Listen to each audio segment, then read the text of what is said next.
Oh no, Sean. Oh no, he left. Oh darn. Classic And now we won't be in the Sean. rest. Classic I'm so glad. Sean. I'm so glad that no one remembered that I did it before him.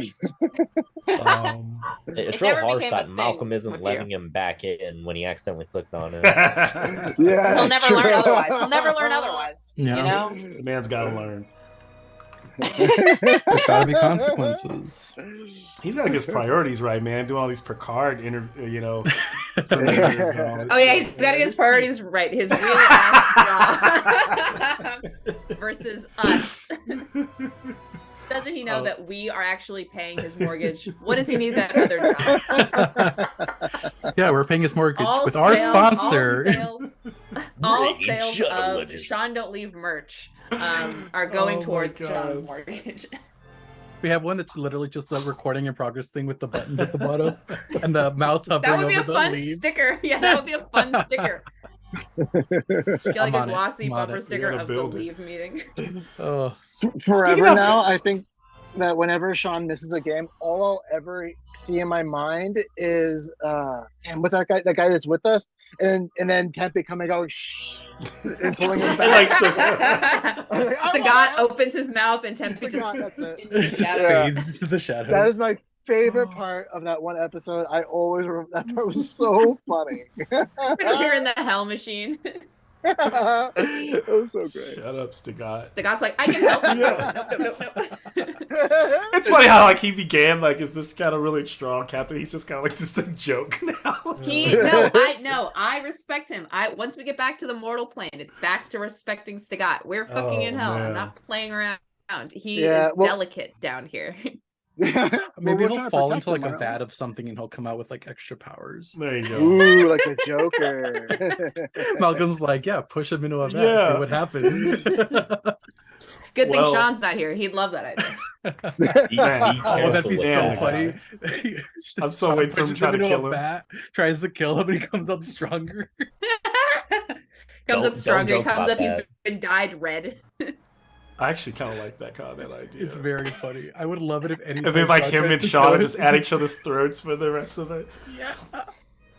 I would, you know what? And you know what I would do? Just I Tempe should probably stop makes you recording so to much share this. stronger. Sean will never watch it, but what I would do is basically make him a mirror image. He would be just as strong, if not stronger, and have all Tippy's abilities. Have you ever seen that comic where it's like an angry dog looking in the mirror and it's who is that other dog? Oh Who is he? man. Where did he come from? Oh, Okay. Well, Spider-Man pointing meme. the left hand, they've escaped the bordello of blood, known as the Tiefling Twister, with 5 devil And rods. boy, were those tieflings twisted. And boy, were those tieflings twisted. As advertised. They have taken a short rest with Chukka and Clonk arriving in the Demon Grinder, their Infernal War Machine, and they've taken this short rest in this little canyon just some miles outside of where they escaped from that temple, where the Gnollish fiends and devils were attacking the vampires and kind of going to war with them.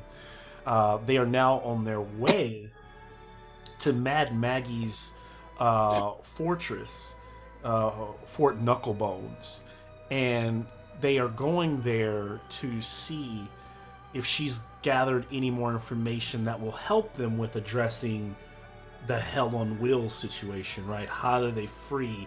They need to get more information on this place. They need to figure out how they're going to break him out, jailbreak him, essentially. And so, does anybody want to add anything? That's like my quick and dirty recap from last game. Anybody want to add anything we ended else? with a short rest. We ended with a short It was a rest, short but rest. not a long rest because Not a long one.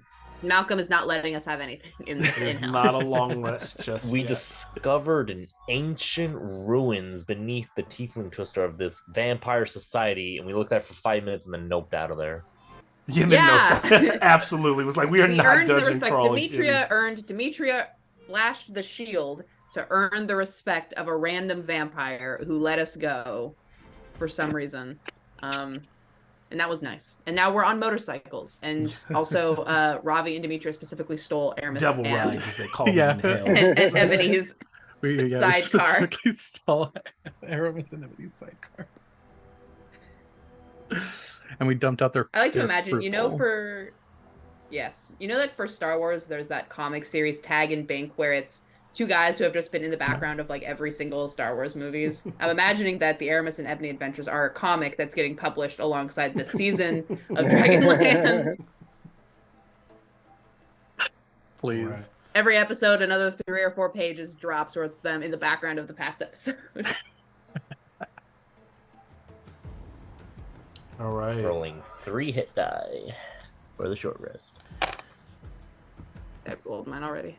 I rolled mine 3 episodes ago at this point. 13 plus 9. I don't like that. I don't like that I don't like that noise that just came from Malcolm. Okay. I'm gonna cast a 3rd level Cure Wounds on myself. So we're gonna open. No fancy opening here like we normally do. The group is all huddled in. Well, actually, I don't know. Are you guys riding? Did you like hook your devil rides up on the back of the demon grinder, like, or are you riding them? You know, like cool style around? I'm riding. Demetria's riding hers. Demetria's. It's the god is Demetria's inside, riding looking out at behind. Demetria like that's my hero. or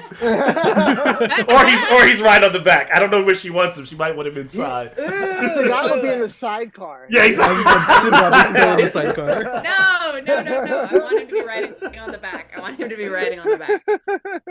Mainly, okay, no, wait. He was about to get on the back. He swung one leg over, only to immediately get yanked off the other side by Tempe. He was like, get in the car. Oh my gosh. So they're all riding. Inside is Lady Silverclaw. Araka, it kind of flies really high. When she flies so high in these dark reddish skies that whenever you look up, she almost looks like an eagle, you know, that's constantly, or a hawk that's constantly circling your direction. And in that way, she's always keeping a lookout for any troubles that may spring about within the world. Eventually, 2 hours go by, and you come up over this ridge, and you see this fortified compound that sits atop a low plateau, and it rises out of this crater-pocked landscape. At the center of the compound is a hill of rust-colored stone that resembles a hand clawing out of the ground, with gaps between the fingers. A jagged wall made of rock, bone, metal, debris surrounding the hand-shaped hill. Other highlights visible from this in this distance include, you can see like a gatehouse that the demon grinder begins to approach, atop which stands a half dozen small little figures that are harder to see as you're approaching. I'll give you all a moment here just to role play with each other, maybe about catch up anything that might be happening while you're on your way. And basically, this is Fort Knucklebones, so Silverclaw knows this very well. But just momentarily so any moment now, you'll be approaching, kind of going through that checkpoint or those gates. Demetria's gonna turn to Silverhand. I know I said she's riding her devil bike, but we'll say that she's in the car.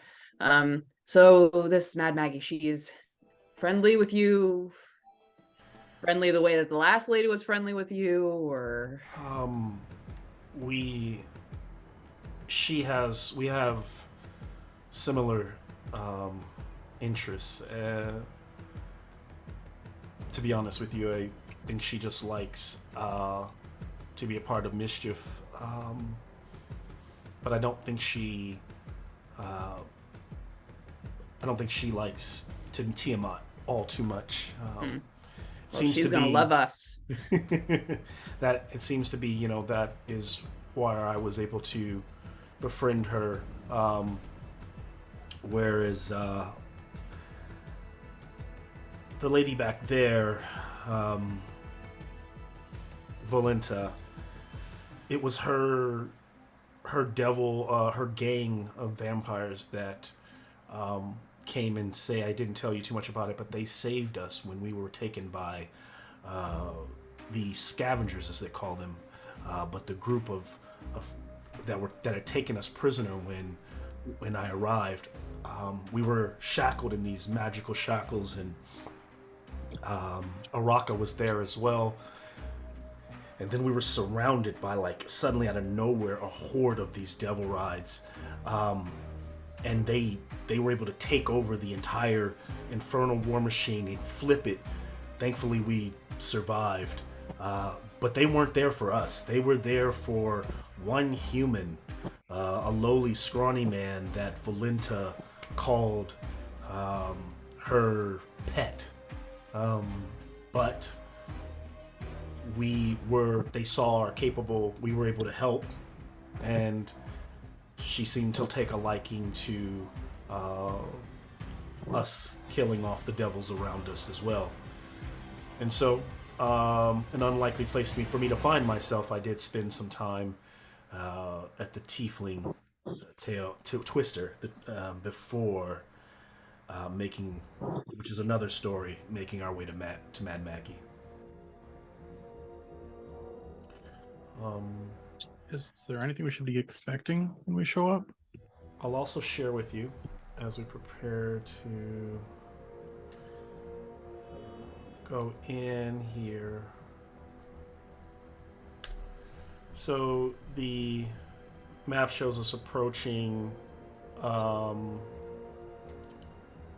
I can share as well. I actually sent a link there. You are, whether you're in Legend Keeper or not, and you can now like look at a link of Legend Keeper whether you're logged in. But I can also share here just the location of it. You'll be able to find right around here where the Lefthand is approaching Fort Knucklebone there. So now I will say, actually no need to go into that much now. Ravi asked, is there anything that we should be aware of? Can you, is there anything we should, what are we expecting when we show up? Is there anything we shouldn't say? Mad Maggie is, I can deal with her. She is, she's just a crazy old lady. And surprisingly kind for someone here in Avernus. I would not eat her stew. I would not drink her water. But other than that, you're fine. It's just horrible, but she will offer it to you. Horrible. We're in hell. Horrible, like kill you horrible, or horrible like normal horrible. It won't kill you horrible, but you might. I let's face it. We all have been taken aback by just what's in a soul coin. Who knows what's in that stew she brews? And the area enclosed as you get closer to the fortress, the area enclosed by the rampart is littered with trash and mechanical parts. It's like a junkyard. All these different things put together to resemble vehicles, ramshackle structures built from the same junk as the outer wall. All that mixture of bone and metal. Some kind of wasteland feel to it. And this little platoon of fey creatures mill about, all of them looking like feral, like giggling gnomes. Many of them sporting like red little caps pulled down over their eyes with the eyes cut out. Almost if a gnome did pull it, down over, and just bearing these gnarly, ugly little teeth that drip vile ichor.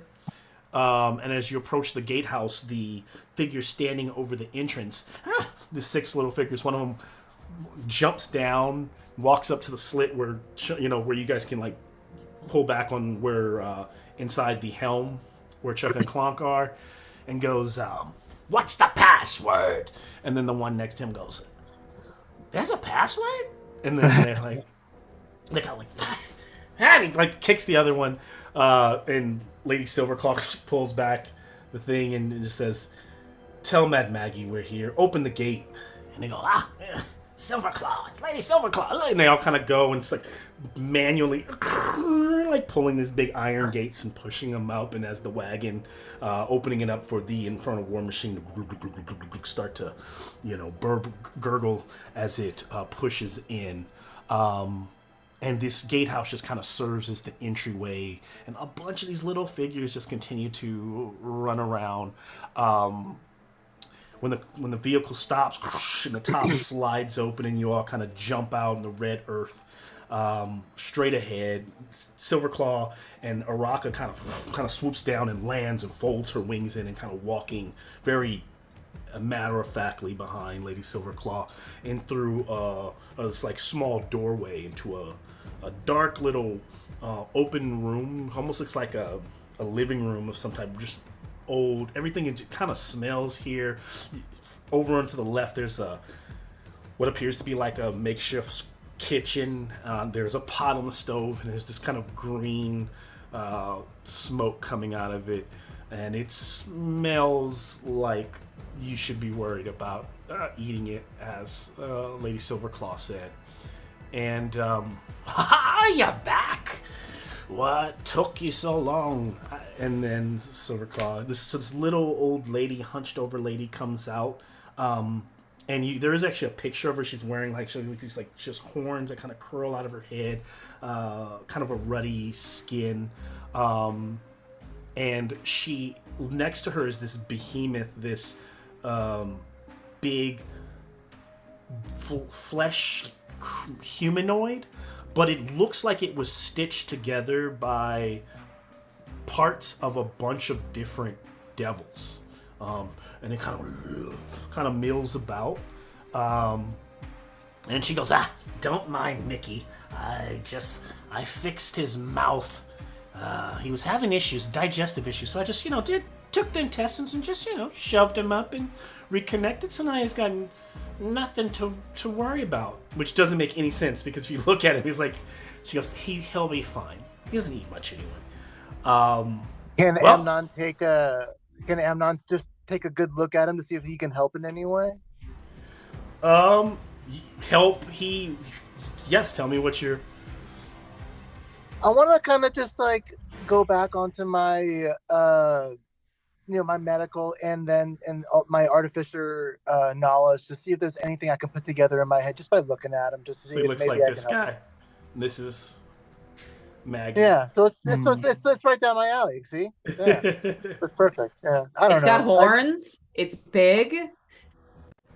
Right there where everything connected to Amnon. Yeah, I was like, I don't know. Maybe there's a knot in that tube from his mouth to his wherever it's going. And so you walk over to Amnon, and what do you do? I'm just gonna walk over and be like, is there anything I can do to help? I am a doctor. She goes, what kind of doctor? Are you a necromancer? Because he's not really alive. Are you, Mickey? And Mickey just goes, and kind of like, I hate to say it, not trying to be disgusting, but it kind of emits like a gas, like he's belching, a combination of a belch and and you don't know where it's coming out of it, seams in his body, just kind of. I just look up at Mickey and be like, I get you, Mickey. And there's this awful smell. It's like, yeah, I'll be like, I'll keep this in mind. If I think of something, I'll be right back to help you out, bud. And I'm gonna put up my fist to fist bump him. He's made up of different devils. There's a spine devil there, a horn devil at the head. Perfect. The perfect devil. Okay. Well, sit. Let me get you all some stew. You're probably so hungry. She's like, starts making bowls of that. Oh no, the titty twister. They filled us up. Oh, really? Sure. I'm gonna take rather a bowl. save it. Rather save it. I want to take a bowl. I want to smell it and see if I can. Whenever fix Sean is not here. Whenever Sean isn't here, Lex. What? I'm a cook. I cook. I hate single parenthood. This is stressful. I cook. It's what I do. Let me be little Remy. Let me fix the pot of soup. The Kenneth was riding the motorcycle the whole time, so he wouldn't have heard the conversation about the stew, so he will take one.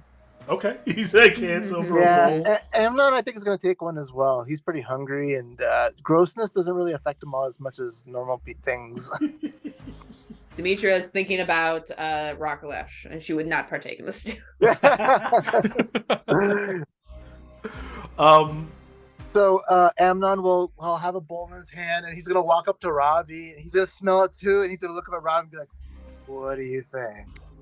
Yeah, can I do some sort of thing to try to fix it?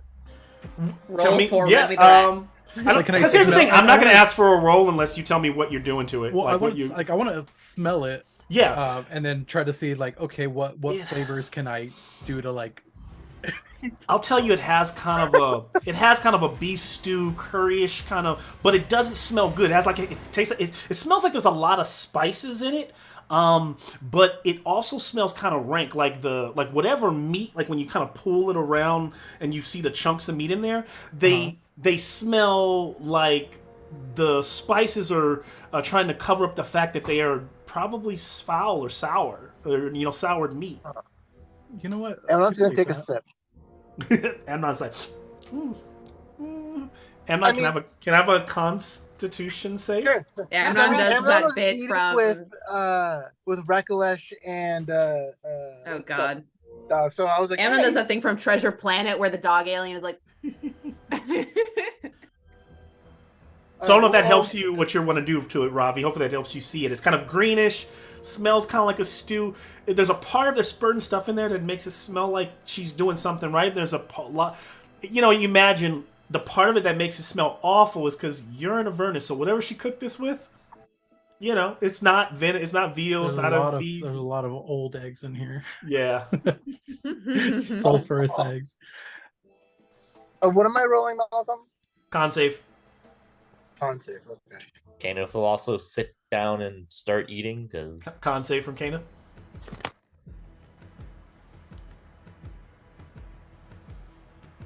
That's a 27 from Kana. Okay. How about you, all? I got 19 plus 8. I got a 6. Okay. So here's the thing, Amnon. It doesn't taste bad to you, right? It being Dragonborn, you've probably eaten some things, and strangely to Kenneth, it tastes like I said, it smelled to you, Kenneth. But you being a soldier, being on the battlefield, you've probably eaten worse, and your stomach is just kind of an iron pit. And you just have no issues. Now, Amnon, you only sipped it, but you're like, you swallow and you're like, your stomach goes, it just bubbles for a second. Kind of like, ooh. But you don't get poisoned, but you feel like, ooh, like you kind of get that feeling when you taste something spicy or something off. And you're like, if I eat this may not be the best if I eat all this. I just take it and I'm gonna put it down next to me, and I'm gonna be like, "Where's the bathroom?" There's a hole out back. Some devils. We've got a problem with the baby worm. Baby. When I mean baby, I mean the size of a human. Worms coming around and attacking people while they're sitting on the doing their business. But my buddies, the red caps, will look out for you. If they see one coming, they'll yell. The bad side. This is Bad Maggie. The bad side is that they'll be watching you do it to make sure so you don't have any privacy. And then one of them like hops in and looks at Amnon, was like, yeah, come on. I'll be like, all right. Tempe's worst So, nightmare. come on, let's Tempe go. hates this. So Tempe then definitely Amnon's hates gonna this. go where the hole is, Yeah. and he's gonna look up at the devil's excited to look at him, and he's gonna snap and activate his darkness. Where'd he go? And then all you hear is No fair. Doing number two. At least sounds like a good one. Oh god. I'm gonna pull like a jar of like kimchi, and I'm just gonna like I'm gonna embrace that like acidic like sour flavor from the meat, and I'm gonna try to make it seem more like it's intentional as opposed to something being hidden. So you're trying to spice it up. You're trying to like. Yeah, I'm trying to. What do you? Yeah, what you? Because do you have cooking tool? Do you have cooking utensils in your lineup? Do you ever use any of that, or do we just usually do like Because if you do that, would use your proficiency plus your your. So I'm proficient with cook's utensils. Okay. So. I guess I forgot to bring. I've never bought any. Because I guess I left them at the. But you've made stuff. There's stuff in her. True. Yeah, I imagine. I'll use some of her stuff. Just give me a check for that. So basically, what is I'm always terrible with the tools checks. It's what is it? How does it work? It's just. Is it the check? So it's basically like I choose. So it's like if it's sleight of hand. It's basically sleight of hand with a tools check, right? Or with a tools. What is it? Okay. I think you just get proficiency. Yeah, you would get proficiency. Yeah. So I already have proficiency to sleight of hand, so let's okay. So go ahead. Yeah, let's see. Aneth is gonna wash down this stew with some of his holy water. So Kenneth that kind of neutralizes belches. it in the gut. That neutralizes it in the gut. That. And Kenneth looks just fine. Like sits there, like, huh? Well, like almost could have another bowl. Like taking it. And like Silverclaw is looking like Lady Silverhands. It like looks over at you like really slowly, like. What the f-? And then Stagat was like, "Well, I think I'll have a bowl." Like And then so he goes. I don't know if Dimitri stops him, but he's like. Tempe nods enthusiastically and pours him a bowl. Well, he'll wait to see if what Ravi does to I only got an 11. So Ravi, you put the kimchi in there. You're so like, whoop, voila. Little And jam. it still smells the same way. Just like, it just now has a little bit more of that. But now like, there's a flavor. hunk of Yeah. Like a skunk going on a hot date. You're doing like scallions, a little bit of scallions. They hit the stew and it just It looks really good, but it smells exactly the same. Stops the guy, takes a sip. It's not bad. Takes it. It's like hasn't eaten in a while. Well, and like halfway through, he goes stops, and he just hurls all over the table. And he goes like, he looks at Mad Maggie and she just points to the out back where Amnon went. He just goes running out of the room. Tempe laughs. He just blindly jumps into my darkness, and I go, "What Does are he you fall in the doing?" latrine? Octopado. And then Amnon and Sagat bonded. And then they bonded. And then they shared something that few people ever share. And they left from that experience unlikely friends. Rock, paper, scissors on the toilet bonds everybody. I'm gonna cast resistance on myself before I eat this. We should probably get down to Just business. Lady Silverclaw tells me you have a friend you want to break out of hell on wheels. And let me be very frank here. Mad Maggie loves misery. And so I'm willing to help you because I'm here for the shit show. Whether you live or die, this should be amazing to see because no devil in their right mind has ever tried to take on hell on wheels. And then so she Demetria thinks to herself with her -4 intelligence, with her 3 intelligence that she hasn't gotten back yet. She's thinking desperately to herself, how do I make a reference to the left hand? Right mind, left hand. Right mind, left hand. There's something there. We're not in our right minds. We're in our left hand. I like it. Interesting. And that is who you are. What is the story of this left hand? Why do you call yourself this? Did someone lose one? And if so, can I see it? The dead hand, that is. It was no dead hand. We've got We're all just left-handed. Yeah, we're all left-handed. Yeah, nice little coinkydink. We're all left-handed. We also had a friend who had a thing going on with his left hand, but he has pursued other engagements. Or is everybody who actually plays this game left-handed?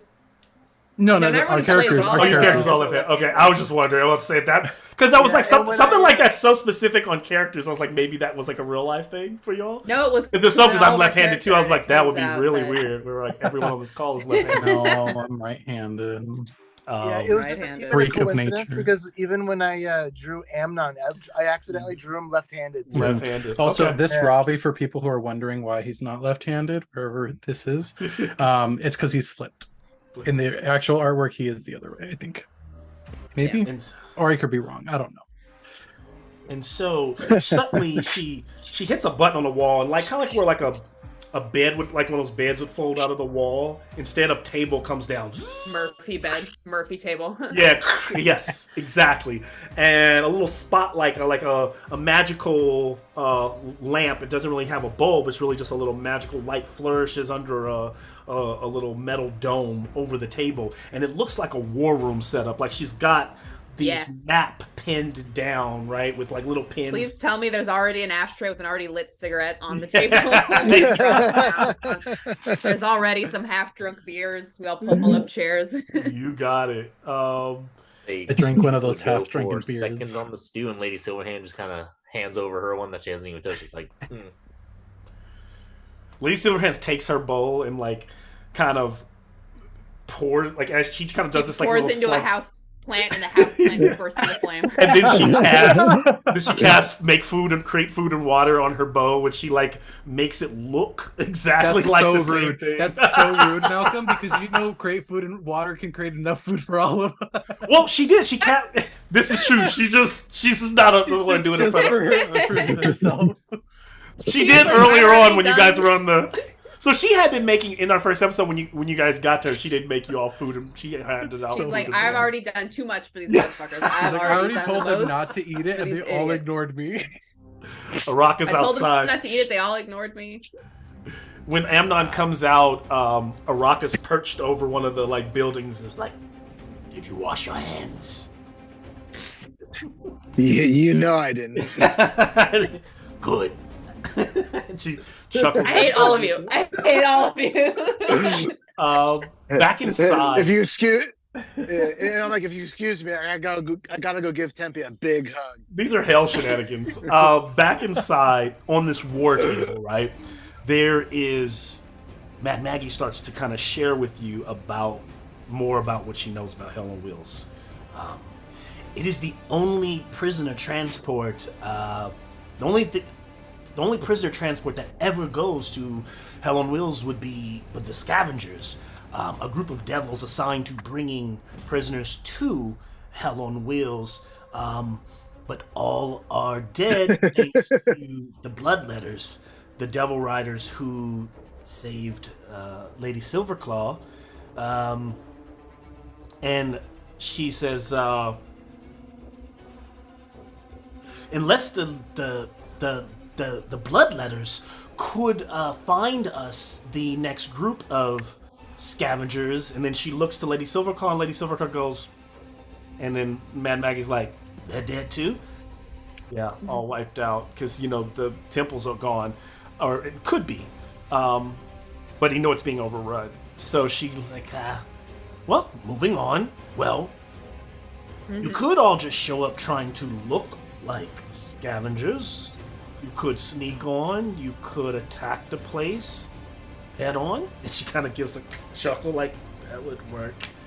Either way, I'm here for it. So, before we get into plans, let me let you take a look at this map. So when you look down the map, what it is it's a kind of more of an ancient scrawling, like she found an actual old demonic transcript of like an architectural floor, not the interior but just the exterior side view profile plans of this place. It's on blue paper with silver markers. She rolls that out. Yeah, the blue grid paper. I will share with you if you're on Legend Key, or I can just share my screen. But I've just added a new pin that says how. That pin takes you to a map of Hell on Wheels. I can also share here what that kind of looks like. It says there is nothing there, sir. Really? You actually have to click HOW. I did. And then, you? oh, there it is. Okay. At first it said that there's nothing here, and I was like, I've been cheated. Uh-oh. I'm showing the wrong thing. Secrets? Secrets. Not supposed to be else. Oh, I thought it was a pass. Robbie has a vision. Persona Uh, thinks spice really attacking hit him. this prison is absolutely crazy, and no one would do it. She seems very prepared for someone to help someone go do that. she's definitely not going, but she's like you guys. Yeah, she Well, like it sounded like she was just into it for the comedy though. Like she's like, yeah, I'll help you go to this place so you can die. Okay, so So, can yeah, you guys really can you entertaining now for see me. this window? Okay, so you see. Yes. Yeah, I see it. Okay, so this is the setup of Helen Wheel. So this is this giant fortress. Being under this beast of burden would be this ancient armored beast that you would be fooled to try to kill. But it is magically controlled. There are a couple of different ways in, being a entrance on the top level that leads to level 2. Top level being level 1 up here, where there is a mangonel and a group up there that would attack anyone who would be coming within, 100, 200 feet of the location. There's also a outer deck that leads to a door that also could lead up to entrance 2.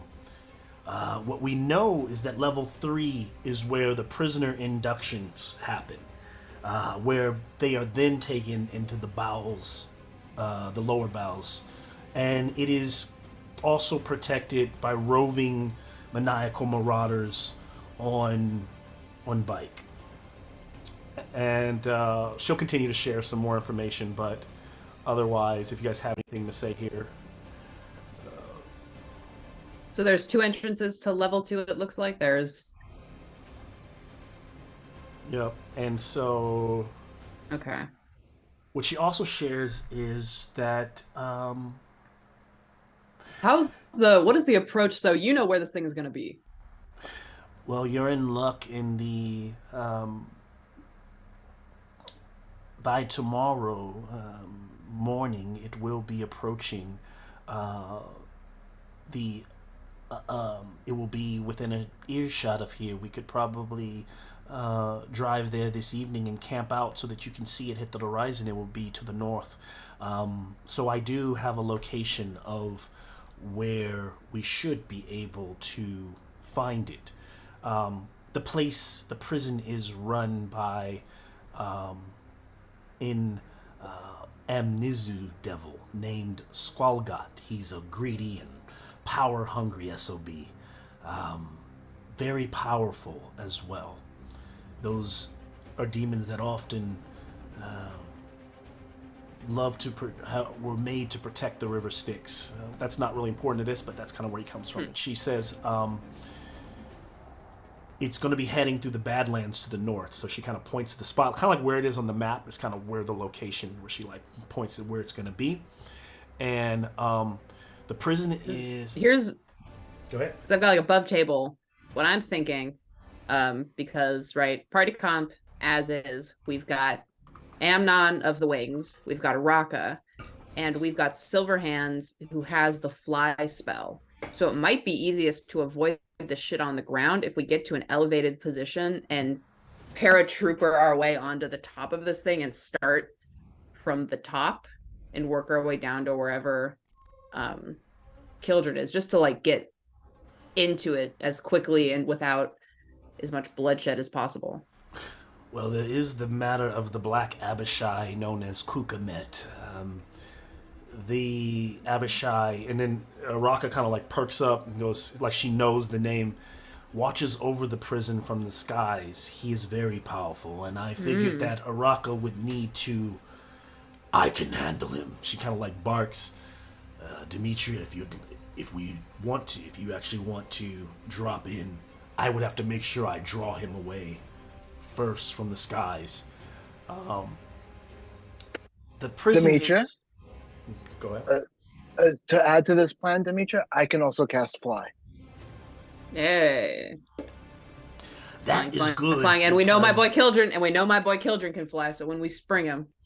That is good, Amnon, because Lady Silverclaw will have her hand full, or her claw, dealing with the force wall that is around the prison itself. Not only is it made of force, but it also is an anti-magic field. Lady Silverclaw will be able to concentrate enough to temporarily suspend the magic, but never really dispel the magic. This means that for any reason, if Lady Silverclaw loses her concentration, when the prison magic refortifies, all spells within its walls would not work. I recommend, lady, that you stay away from inside and maybe stay within an earshot of the prison, say on the demon grinder, so that you can continue to cast, so that you can continue to concentrate. Just my recommendation. Lady Silverclaw kind of like leans back and thinks. And lady, I can communicate with you while you are watching over us from afar as well. Yeah, you cannot talk to me, but I can relay to you. In walks the god. What did I miss? All right, so we're doing this. I'm definitely going in. So. Oh, and lady, you'll have Sagat with you too. Oh, yes, Sagat. You'll probably stay with me in the demon grinder. Stigat, we need you because Stigat, we just covered how if Lady Silverhand breaks her concentration, none of us are going to be able to do magic while we're in there. No healing, no spell casting, no calling. So we need you to keep her concentration up. You got to watch her back. I can do that. Fair enough. So Tempe grinning like magic. A little. So this really leaves the five of you to do do what you do best. Fuck shit up. So there is the watchtower,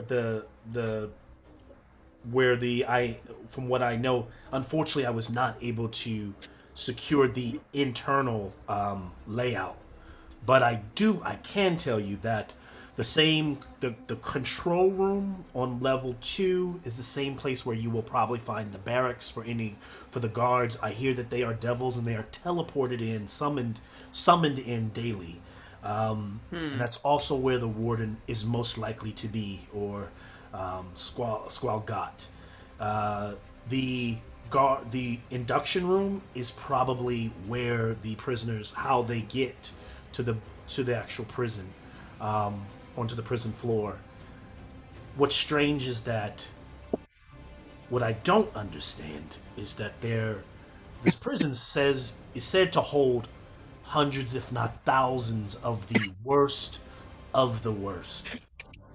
So there must be some magical way of housing them that you may have to figure out how to get them out while you're inside. And here's one thing. Don't open we know the where wrong they're cell. transported. They're transported into the belly, into the bowels of the lowest level. If you're on Legend Keeper, the bowel prison floor, that's where they're transported to. So they are on site. They're transported from from one level above. Because I was thinking because I was thinking if they're like transported from like an off-site camp, like if it's a long distance, like Dimension Door situation, we could always try that. But if it's from within the thing, then it's from within inside, from what they know. And these are what she tries to tell you is I want you to understand something. You have to make sure you only open Killjurn's cell, because if you open the wrong one, which could be interesting, you would be releasing. These are the devils and fiends. These are the fiends that Asmodeus doesn't even want. That the lower levels of hells don't even want running about. So I would be very careful.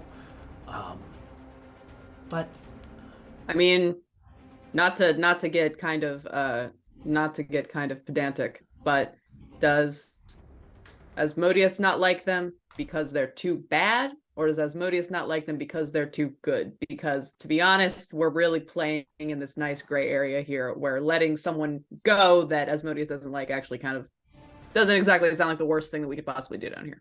Yeah. Demetria, I think we should just stick to Killjurn for this one time. All right. We don't have the time for a jailbreak at this time, or to babysit all these prisoners. All I ask is that if you guys can, you bring me back a little keepsake, a little something they say there, a little postcard. Bring you a keychain. That would be. I will bring you the warden's fancy 10-gallon hat. We'll bring you the warden's mirrored polarized sunglasses. Doug Dimmadome. He's Doug probably Dimmadome. he probably wears exquisite jewelries as well. Maybe a ring or a necklace. Maybe a ring with his finger on it, or a necklace with his head. Preference of finger. Preference of finger. No preference. You strike me as a thumb Fearless. kind of gal. You strike me as a thumb kind of gal. How'd you know? How'd you know? And at that moment, the bowl that you did not eat, Demetria, a thumb just goes blue, like floats to the top. Just kind of like drops back down. I fucking knew it. Where's Rockalash? Kenneth will stare at that bowl and then look down at the 3 bowls he's already eaten. So that's what was crunchy. Long pork. Long pork. Long pork. Long pork is what they call human meat. Kenneth will ask what sort of meat after seeing the finger. Mostly old devils. Nothing. If you're concerned about the human, nothing human that I would consider human. Kenneth did have to eat some illithids. So yeah, it's mostly devil parts, lower end fiends and things like that she uses in there. There's no actual spices in this. It's just from the spiciness from the devils. So what else do you think? Any other questions for her? Any other ideas? Any other and then do they go in the morning? Do they go tonight? Do they? And then we need a long rest. We need a long rest. We go on the other side of a long rest. So you guys took the long rest and you took 2 hours drive here. You guys got there's the idea in the night, dropping in. It was around because my concern is I don't want to futz around too much with getting I'm thinking that we want to try and cut out as much possible shit as possible before we even get in there. So I don't like the idea of coming at it from the ground, because then it's like the Hell Riders that are surrounding it getting up onto the machine and then into the machine. If we can cut I don't think you guys are going to get the long rest. I'm trying to think. You might risk. Malcolm. I'm out of spell slots, Malcolm, I don't want Ravi to leave, but also you can't have a long rest. I don't. Well, I mean, if he's leaving, it's more reason for me to just put him in harm's way now. It's like, oh, he's disposable. Let's go. He's breaking up with me. You're dead to me. Put him in the worst combat in his life. No, I'm not doing that. No, it's fine. I don't care. Malcolm, I just sent you a new mini. Don't do this. Madam Maggie, what's your relationship to this Asmodeus? All right, I think we can. I have just a relationship to Asmodeus like any other devil. He's the ruler of hell. Never met the guy. Don't imagine I ever will, and hope I won't, because typically if you do, you're probably going to end up either vanquished to one of the lower levels or made to work for the guy, and I would never want to do that. And so yeah, she doesn't seem to have any, or at least unless she's lying, she's just like no connection to Asmodeus. What about you, Rocco? Rocco kind of like turns and goes, "That's so. I was put in charge. Asmodeus is my king, and I will serve him to the end of time, until Avernus itself freezes over. And in this situation, when Tiamat first fell into hell, this became her prison, and I was there to watch over her, to make sure she stayed chained. That was my charge. And I have failed in that regard, and now I seek to make it right. And based on scripts and based on knowledge that I will not divulge, I have chosen those mortals who can help with making a wrong right. And she looks to Amnon, clearly inferring that is why, she's his patron. Um, that is the gist of it. And so the thing is, this was an interesting place. Tiamat also worked for us as Asmodeus. While she was chained here, she also kept Hell in check. Hell is different. She wasn't just confined to one place. She was able to move, go to and fro, but she was not able to leave, though the collar kept her here. And Asmodeus likes this because it allows her to deliver the justice as he sees fit from this place. And now he has lost that. He has lost one of his lieutenants, and I'm sure Tiamat does not like being seen as such. Prisoner is not. It's never been in her cards.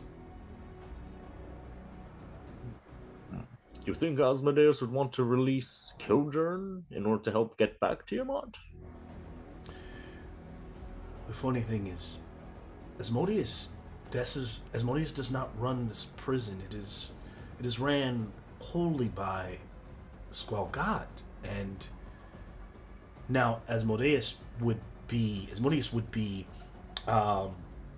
typically sign off, or might have a hand in there might be many prisoners in that prison that he has signed off on. I don't think Killjurn was one of those. Killjurn and I were both accosted by devils while we were on the material plane. When we lost, we were both transported here where they tried to send us there. Unfortunately, they got Killjurn there. This means you must understand that all devils, while they are under the, imagine like your human kings, your mortal kings, you can be under a king, but you can work against that king. And so many devils work against Asmodeus. They thrive on Tiamat's side. And so I believe this Squalgat has chosen sides. Well, At least we'll know what to do when we come across this guy then. well, if he does not help us, maybe we should at least let him know. Maybe it might inadvertently help us. Maybe.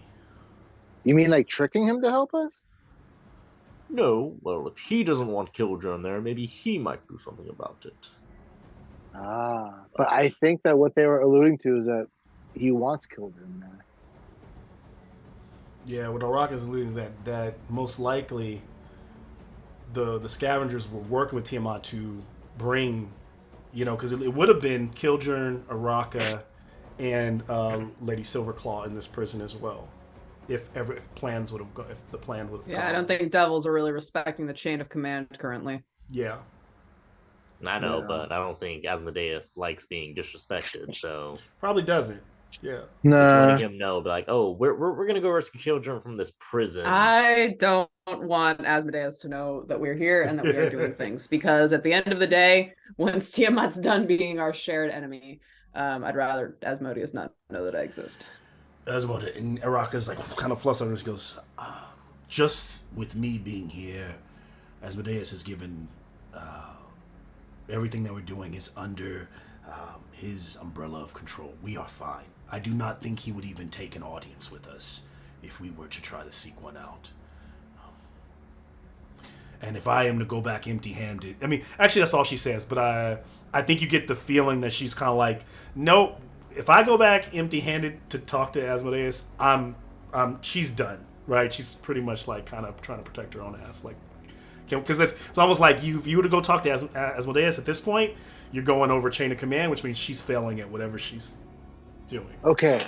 So then everything that I've heard so far just means we got to get in and out as soon as we can. So by the time we drop in from the top, where do we know where Killjurn's even being held in this place? He's probably down on that bottom level. He's probably already been taken in. Take down. He's already in a cell. So, well, yeah, he's definitely in a cell, but where's the cell in this facility? I mean, this It place looks looks huge. like Belly. the bowels. The Bowels. bowels. Yeah. And fourth floor, and then we're coming in from the top. I don't have access to the Yeah. map.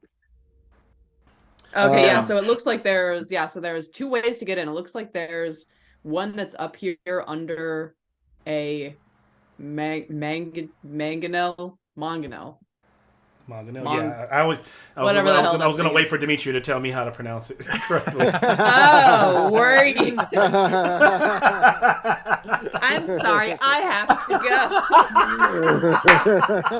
go. Don't worry, Malcolm. She waited too long for this game. She ain't going nowhere. It's pronounced mangonel, just for everyone at home, in case. And I knew that. I didn't look Comment at it. down below your pronunciation of mangonel. Or no, thanks to today's sponsor, Duolingo. So good. I would say Babbel, I lingo, think, is though. the one people use. Babbel. Thanks to our sponsors today, Babbel. You too can learn another language, like English, in a fraction of the time. I used to say brazier, and now thanks to I say brazier. And now thanks to Babbel, he says brazier. Even though I blatantly in the last episode learned it from you, I'll just say it for the sponsor. I know. Brazier. Use our code the Lefthand. Use our code Brazier to get half off. No one knows how to spell it. First 50 people to spell Brazier correctly. Man. The code never gets you. And we make no money.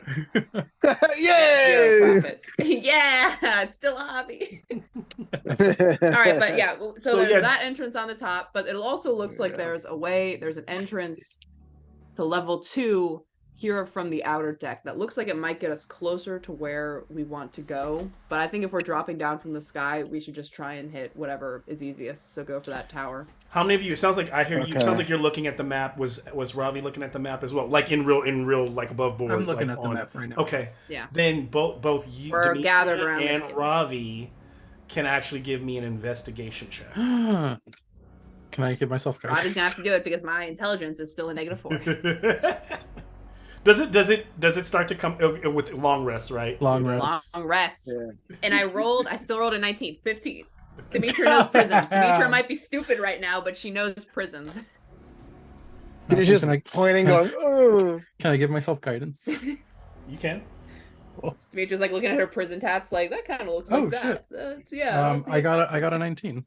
Okay. Just flexing your Aw, bicep, matching. pointing up. I'm like, oh, above. So you, Ravi looks at the base of the map where the creature's feet are, where the chains are connected, and he realizes that as Mad Maggie has kind of made all these little markings on it, she's missed something.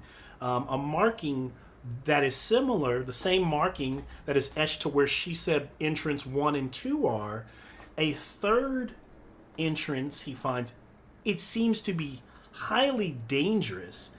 And I'll put it here on the where you'll see it, and I'm gonna actually mark it in blue.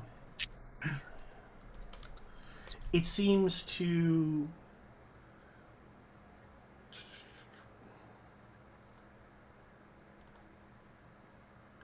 back behind the creature's tail, like close to the bottom. It might lead directly into the bowel, but it would be very difficult to pull off because you would have to essentially stealth or get, and who knows, is the entrance locked?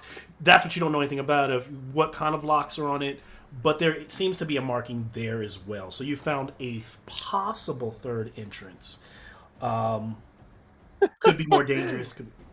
So essentially, if this thing is running or walking, you'd have to be under it, trying to get in. So essentially, they're going under the wheels or swooping in on that. That changes from maybe just dropping down from the top. Mm-hmm. So you're risking a So we lot to have- go straight so to the we source versus. So in order to get straight to the source, we have to go from the creature's butt to the bowels. Yeah, pretty the much. fastest Which way. I didn't mean in any context. You never do. You never do. Oh, yeah. But we're all In my here. head, that's We'll have all I 12 was say. saying. I was We're like, all oh, 12-year-olds. We're gonna Ant-Man Thanos right now. I don't think that's. I don't. Bigify. I mean, I can't imagine the acids that are and stuff that we're gonna have to deal with. You know, we just like ate some of that stuff. Let's Yeah. let's create a bomb out of the stew and drop it right into the creature's mouth and bring it to a stop that way. We don't No. know if it's gonna have a stomach like me or a stomach like this guy. What if we all dress up like fantasy DoorDash delivery men and bring the stew to the warden and have him eat the stew? Oh my god. She did say you could just dress up like like the scavengers or like delivery men and try to get in. Candygram for Mongo. Candygram for Mongo.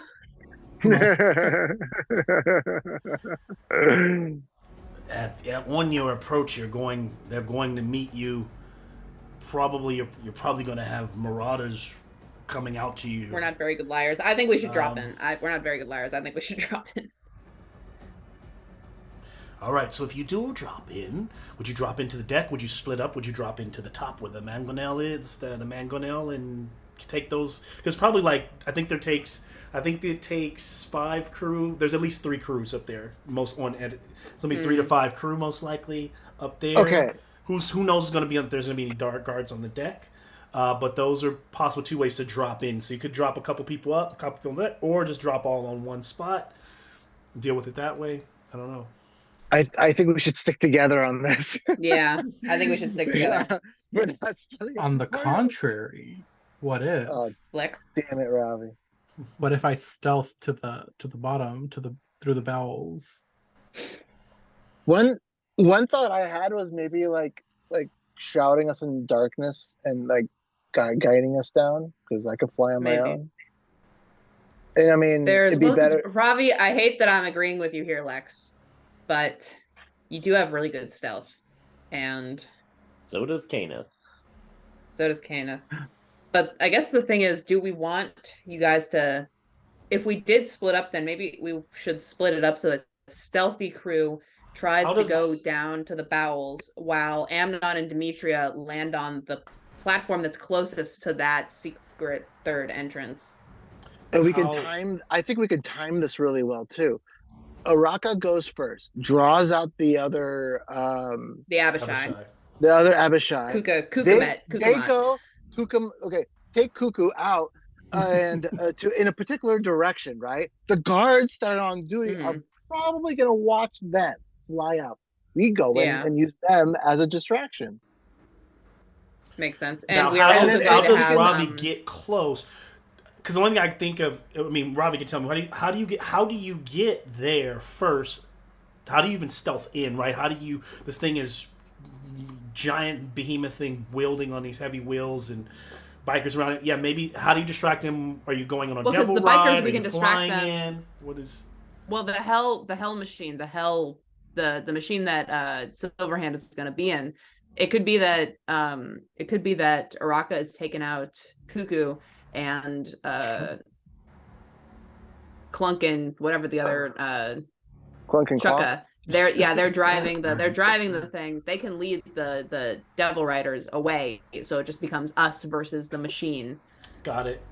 I don't know if they'll all leave though. That's possible. For the stealth crew, what we could do is just dig a small hole, cover it in a blanket with the dust on top to look like the ground, way ahead of where this thing would be approaching, and then just hunker down. With the distraction from Araka from above, that's actually a really good idea to stealth to right where you need to get. That so you don't get stepped on by a Tarrasque, but I like it. Yeah, but I mean, we can just we can put the hole at least off to the side to where we would best guess that it won't be right dead underneath it. You know, right? How fast is this machine? It depends on how fast the Tarrasque is running, but if it's just walking, clunking along, lumbering along at its normal speed, I think it's probably moving. Let me get that for you. And this would be Mad Maggie based on what she kind of thinks.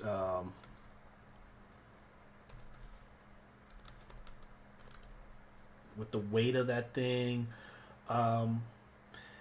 it's probably only moving 3, maybe 4 miles an hour.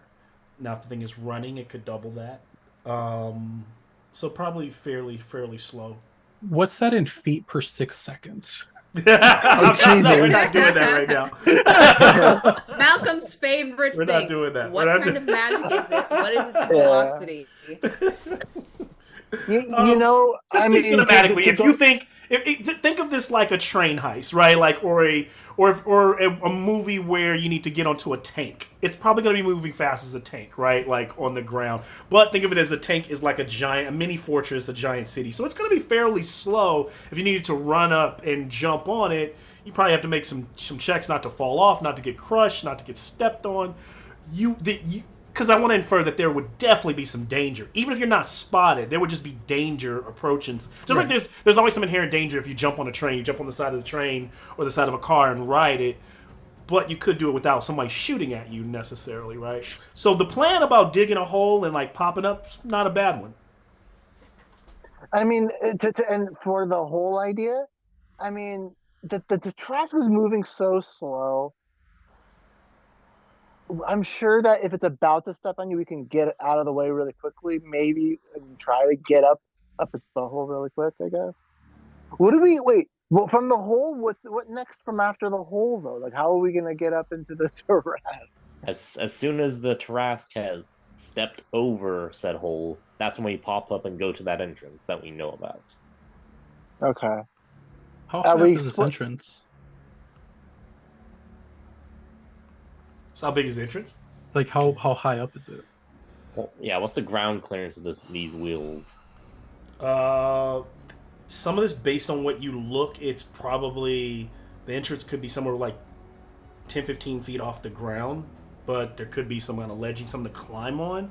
The wheels, each wheel is about the size, each of the wheels. The wheels are on tracks, but each wheel there's multiple of them, but each wheel is the size of a devil's ride, by a man on a horse is as big as each one of these clunkering wheels are. I was more talking about the clearance between the bottom of it. Oh, but then the bottom, that's don't know. Seeing as these things with this is also in a world, even though this is not be likely to come across this anywhere else, you wouldn't know like where that clearance is until you kind of see it come in the day of. But let's face it, if as wide as it probably is, right? Looking at this way it's sketched, it's probably unlikely that the tracks go all the that they take up most of the undercarriage. Maybe if the thing is 70 feet wide, right? Maybe the tracks of that are maybe they're 20 to 30 feet wide on each side. That actually would make most of it. So yeah, maybe they're like 20 feet wide. So you're probably looking at 40 feet and then the rest of the undercarriage hopefully is clear. I mean, with the size of that track, even if we were in a hole, as long as our hole is deep enough, the track would just roll right over. Yeah. And we could just run up to the train. I had one thought where we can use the hole, but put it somewhat not right underneath, but towards the side, so we don't have to really worry about the Tarrasque feet. Right when the Tarrasque pass us, at least a couple of us fly up to the ledge and maybe throw a rope down to help to get the rest of the team up that can't fly. I still wouldn't want to pop up out of a hole in front of a Tarrasque, though. Well, I never said in front. Look, I free snack. said off the side. Yeah, I'm talking about like once right when the Tarrasque pass us off the side, we can just fly in from the side. It's moving really slowly. And I'm not saying there's off to the that. side where you pop up and try to run up to it. There's also the idea of like, I think what Kate is like as you hear it lumber over after you know that the feet are, then you pop out because then the thing is going to be right there and you just try to grab on, right? Or then you try to latch on. Yeah. I'm down for either plan, honestly. If we're gonna go for that bottom entrance, let's all of us just go for it. It doesn't seem like it's pretty common knowledge. It's less common than going from the air. We know that. If we do this, Araka might not even be in need to distract the other Arishi all that much. Operation Hidey Hole is a go. So everyone's going in the hole? So, I think we should. Dimitri, are you sold on? You and Ravi sold on this? My only concern is how to get up to the door? That's Because Well, we what have that- fly. Me and If- I can fly on my own, and I can cast fly on somebody else, and at least two of us can go with some rope or to even Yeah. check it out just to see what it's like. If we don't like it, we're gonna fly back down really quick and reassess the plan. I mean, the damn thing's moving slow. We might just have to deal with some Or- riders. I don't know if we'll have It time could- to reassess the plan once we've started. Yeah, I think that it should be that our goal should be get up to that platform that's above the secret entrance, because that's an entrance that isn't secret. There's gonna be people there, but if we can get up there, then Ravi or whoever is stealthy, probably Ravi, because we don't know if it's locked or not, we can give him a rope down or something to look at that secret entrance and possibly pull him up if that becomes a no-go and we still have an in right there where we are, you know? Contingency. Because my plan was just to have some of us at least fly up to where we can get a good foothold first, and then at least make it easier for the other guys to come in or distract the bad guys while one person helps the rest up. I mean, I could fly right into the bad guys, cast darkness, whatever. Yeah, that sounds good. Do you have the spell slots if we don't get a long rest to do all that casting? I can.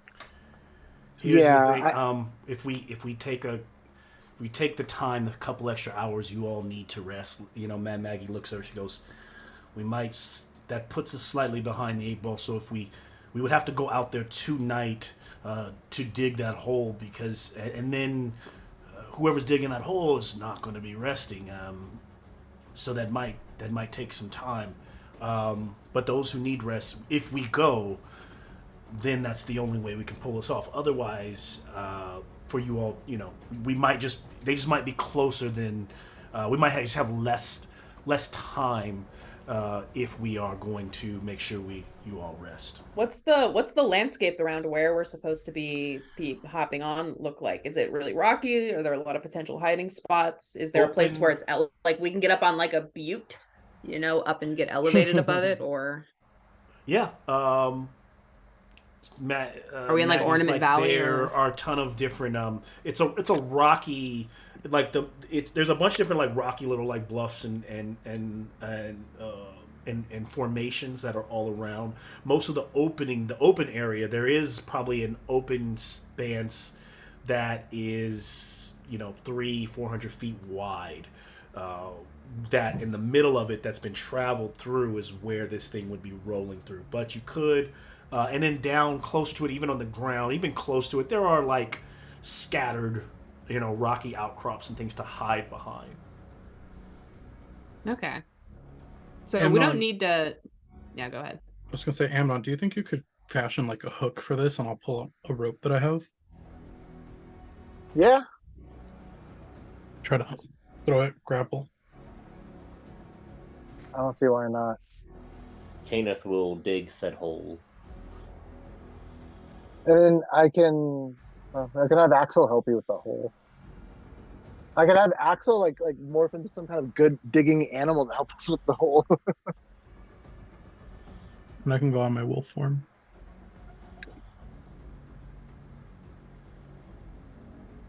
Okay. Does Lady Silverhand have move earth? Like earth mold? We can look at her really quickly. Just trivialize the whole digging. I can cast fireball on the ground and see if that puts a hole into it. Maybe on regular place, but hell, probably not. Yeah, it might just add to the decor now. I don't think she has move her. It turns no. into dirt. That'll be easier to dig. Shape of. So they go I look out, at- they dig a hole, they're camping. Some of them go on a little plateau or a bluff, and then some of you are gonna fly up and drop in. Is that still where we're at? I think so. Okay. Well, Kenneth is gonna need a shovel. An infernal shovel. That I can provide. Maggie goes and gets this big one, and it kind of it's like a giant forked, you know, shovel, very like devilish in its look. Hands that to Kenneth. She seems to be excited as she's like, I'm gonna find a good place to watch. She like grabs these little like goggles and she puts them on her head. She Little tosses thing of popcorn. yeah, she tosses a little rock, like these little. Here's a rocky talkie for you. When she throws one to Araka and to Lady Silverclaw, and she runs out and hops on to the side of the demon grinder. So are we going to set up or what? Let's go. All right. Yeah. And so they begin to wheel out in the wee hours of the night, even though it's always kind of like twilight, right? It's always this weird. It's kind of disorienting to the time as they head to the location. We can take a quick 5-minute break here, where we will pick back up where they're at, and you all can take a long rest. Oh, Yay! Yay! I'm switching to my computer. All right, Malcolm. All right, cool. I'm coming back in. Even Kenneth digging the hole. That's okay. Yeah, that's the thing I meant to think about. So, how Kenneth wasn't really. Kenneth doesn't have spell slots. He wasn't really. Is he hurt much? After that short rest, I'm minus sweet spell 12 hit slots. points. How many hit points?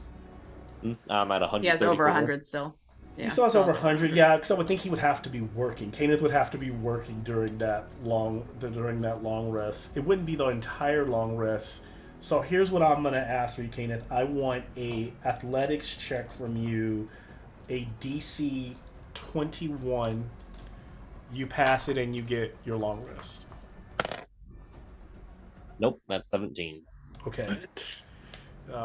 You can take another short rest though, so you can take more hit dice if you need.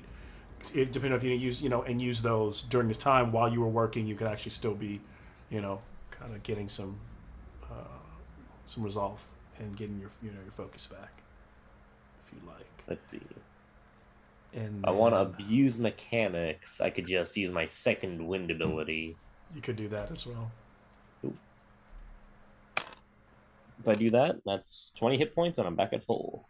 Okay, so everyone's looking good, and I'll be right back. Just don't get back my Indomitable, so if I fail a saving throw, I fail a saving throw. Alas. I took purify food and drink. So now we can eat her food.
Hey, Ohan. What's up? Since Tempe isn't here for the magic sword, you want to infuse the Kenneth's armor? For sure, yeah.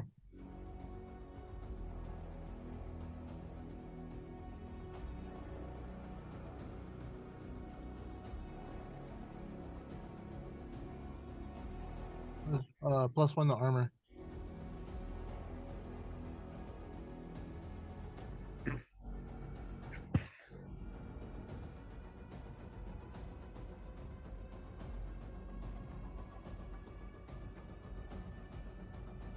I'll have to remember this so that way We'll have to let Tempe know that his sword sucks now.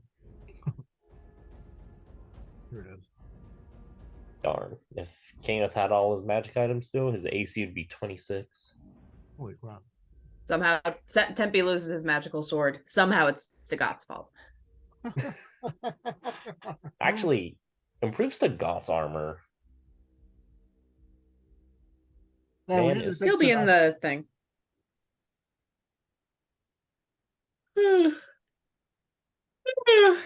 Don't do that.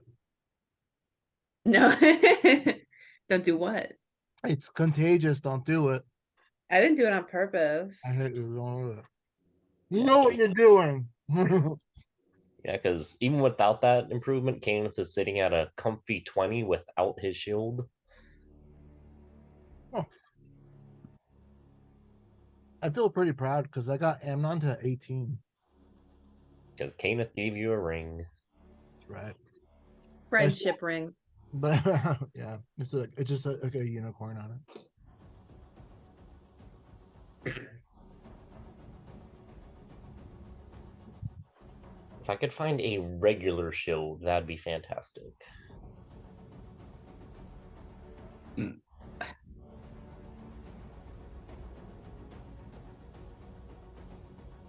Just because I get the shield master feat, and being without a shield nerfs half my abilities.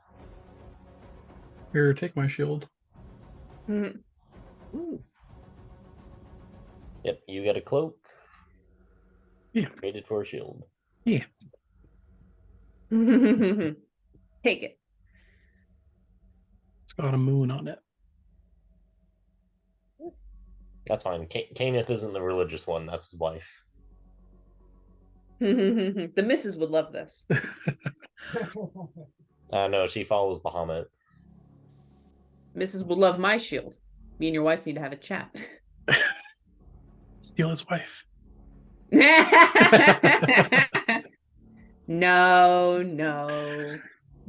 That's not something a good paladin does.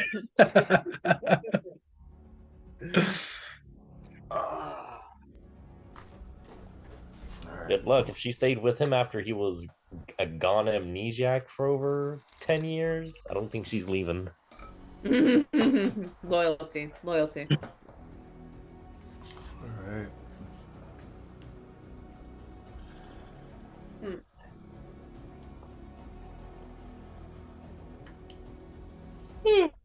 No, hon, don't listen. Earmuffs, la la la la. Does Demetra have a magic shield? No, she has an important narrative shield, but she has magic armor. Does Amnon want to make it a magic shield? I can make a magic shield. You may if you wish.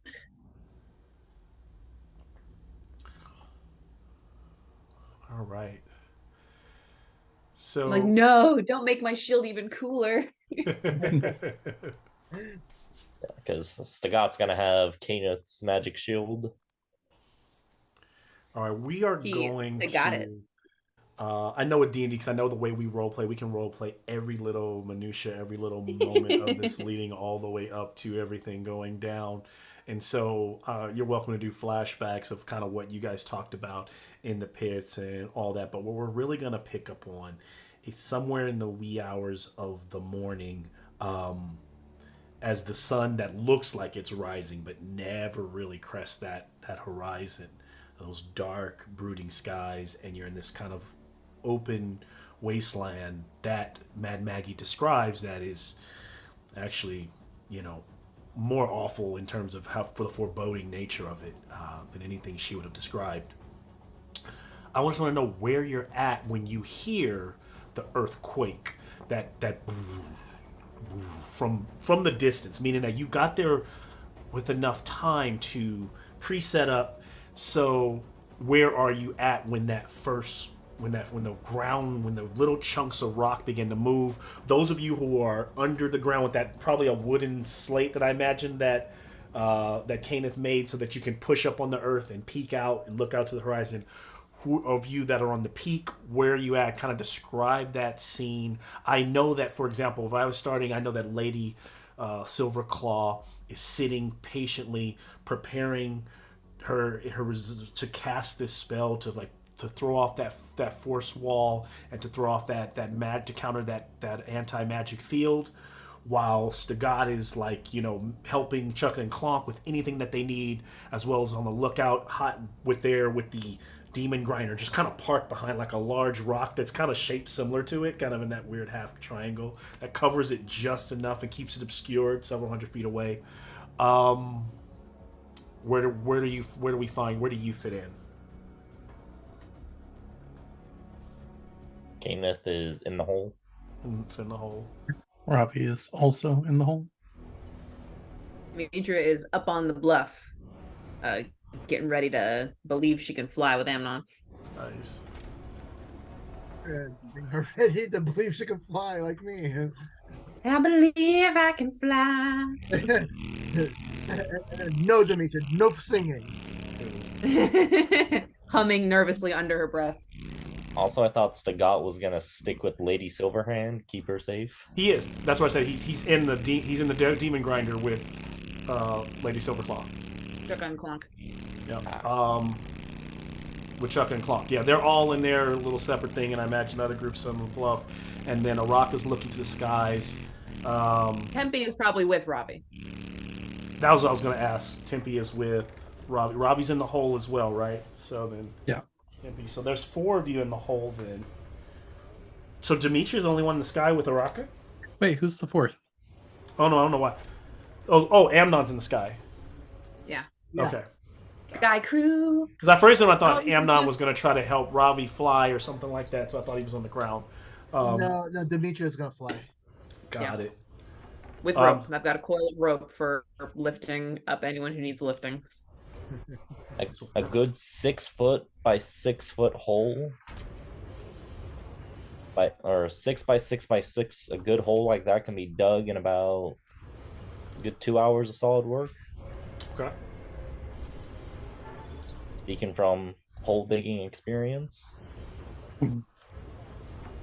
Were you one of those little boys at that camp in holes, Jameson? No, I went through MCT and boot camp where they make you dig holes to make an entrenched position. Was Sigourney Weaver there? And they'll never find it. Start digging, Trout. I'm tired of this, Grandpa. That's too damn bad.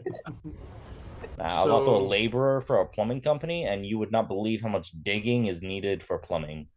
And a plumber doesn't want to dig their own holes. So the ground begins to kind of quake a bit.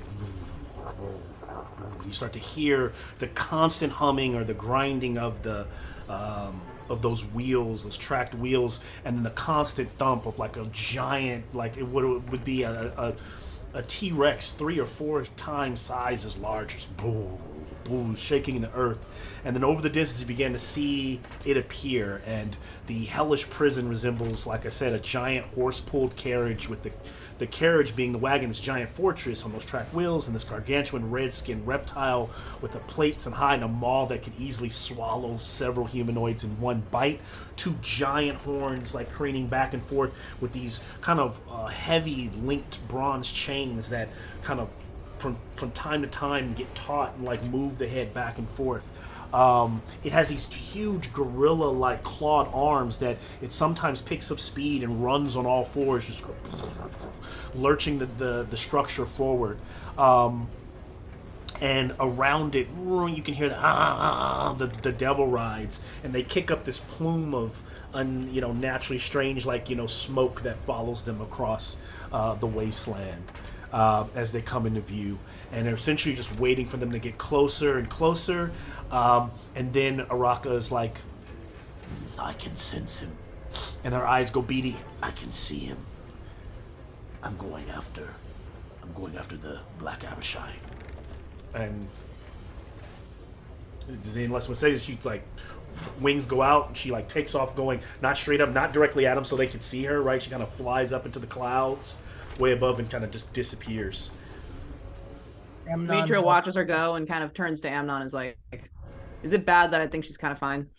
You know she's like my mother, right? She's not fine at all. Very respectable woman. Right. Yeah. And I'm gonna telepathically send a Raka like a, hoorah. And so as the thing draws closer, you start to hear this sound, this music emanating from the structure as well. And it's coming from there seems to be a band of bards on the upper deck playing. A singer, a drummer, and two others. One with a crazy looking cistern, or two of them. One has a cistern or maybe a lute, but they look strange in the way one that's putting out a heavy bass, the other one putting out long electrical sounds and currents of lightning arc from this thing. The singer belting out these guttural chords, and what you're looking at, James, you timed that perfectly to Lex fake yelling into a mic. So this band of bards is there on that deck. For you on the plateau, it's now drawing closer and closer. The thing is probably 100 feet out. What are you all doing? I know the Fuchs in the ground are still waiting. When are the group, planning to fly in? What's the plan? We fly in once it gets close enough for Arcanus to pop out, right? Oh, we want to hit it at the same time, at least. Right, which means, are you flying? Yeah. Are you guys flying down onto it or flying at it, like from flying down onto it? Okay.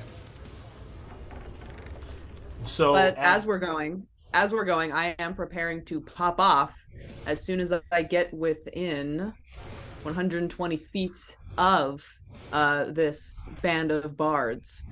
I would like to cast. I'm preparing to cast Hypnotic Pattern.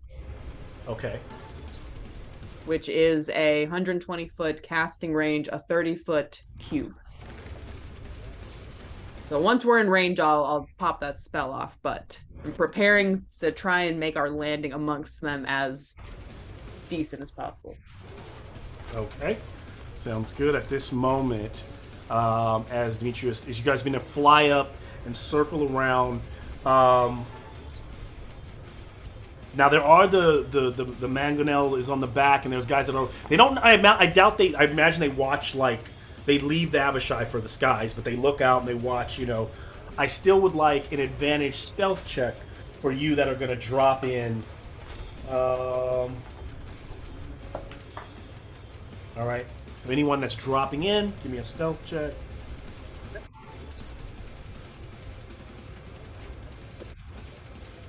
Now, the Marauders, the plan is to have the Demon Grinder draw them away? Yeah. Okay. So there's like 20 of them like roaming around. That's a lot. But yeah, there's a lot of them. And so suddenly, like, Lady Silverclaw lurches forward, boom, and kind of her Chuck and Clonk are like veering this thing off, and it's just close enough to where some of the bikers kind of look, this thing's closing in, and then she starts to do her magic to kind of like dispel the field and the force wall around the location. As this happening, let's see. Can someone roll for Lady Silverclaw and whatever her it's really just the machine. So actually, just give me a straight D20 roll, because it's the Demon Grinder with a +2. Who wants to do it? I haven't rolled for her yet, so. Nah, go ahead.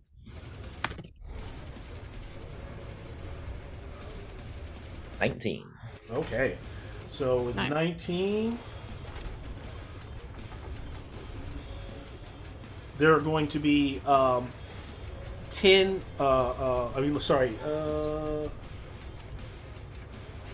So enough of the, basically a bunch of them start to veer, start to split, and so now there's only about 8 of those bikes left as they start to veer off and like go out there to check. And as they're splitting at that same moment that they're leaving to go out that way, like Lady Silverclan is kind of drawing them to her. Kenneth and Tempe and Ravi are under the. You basically hear the.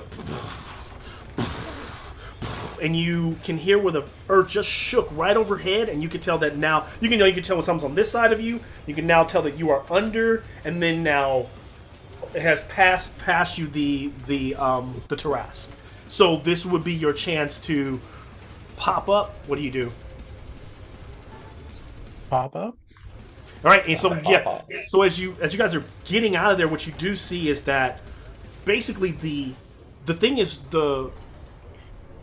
when you get out of the ground is shaking, the structure itself is kind of flat on the bottom. It's like iron, and it's so low that if you stand completely up, it'll like take your head off, it'll push you back. So you kind of have to duck low. It's if it keeps rolling, but that's not. So if you look up, you can see about 15 feet off the ground. You can see where there's like a couple of rails, kind of like if you were standing on the side of a train car. You can like barely hold on, and you can see where that iron like doorway is. How do you get there? Yeah, see if you can throw this grappling hook onto those rails. Who's doing it? Who's making it? What sort of check is that? Or just an attack roll? You're doing a throwing a grappling hook. Throwing a grappling hook. Give me your sleight of hand. Sleight of hand. 21. All right, so clink, it locks on. His feet start to move as this thing is pushing towards you. I imagine, is Kayla climbing first, or what are you guys doing? I'll go first because in case it's locked, and I can try to pick it. Okay, for all of you climbing up, I need an athletic check. So in whatever order. Can I get a cast guidance on myself? Okay. I was gonna say, Kane would also help push someone up who is less strong. Okay. I also know Tempe isn't. So he can strong. He can help. Okay, so if he was going to help, he could help Ravi as well by giving Ravi advantage on the roll. But then that would make his roll disadvantaged because he'd be waiting till the last minute, where the thing's going to roll, or possibly of him getting hit or getting the tail of the Tarrasque, like scraping along the back. I'll take that.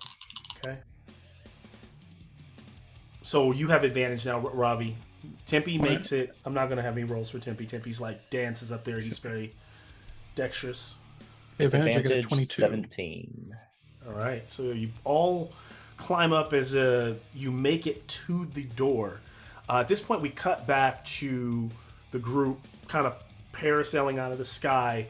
Hypnotic pattern as you're getting in close, right, is what you wanted to cast. So you create a twisting pattern of colors that weaves through the air inside a 30-foot cube. The pattern appears for a moment and vanishes. Each creature in the area who sees the pattern must make a wisdom saving throw. On a failed save, the creature becomes charmed for the duration. While charmed by the spell, the creature is incapacitated and has a speed of 0. Okay, and what's the save they need to hit? A wisdom save of 14. All right, the bards all have resistance to magicals, so they will get advantage on these saves. Boo.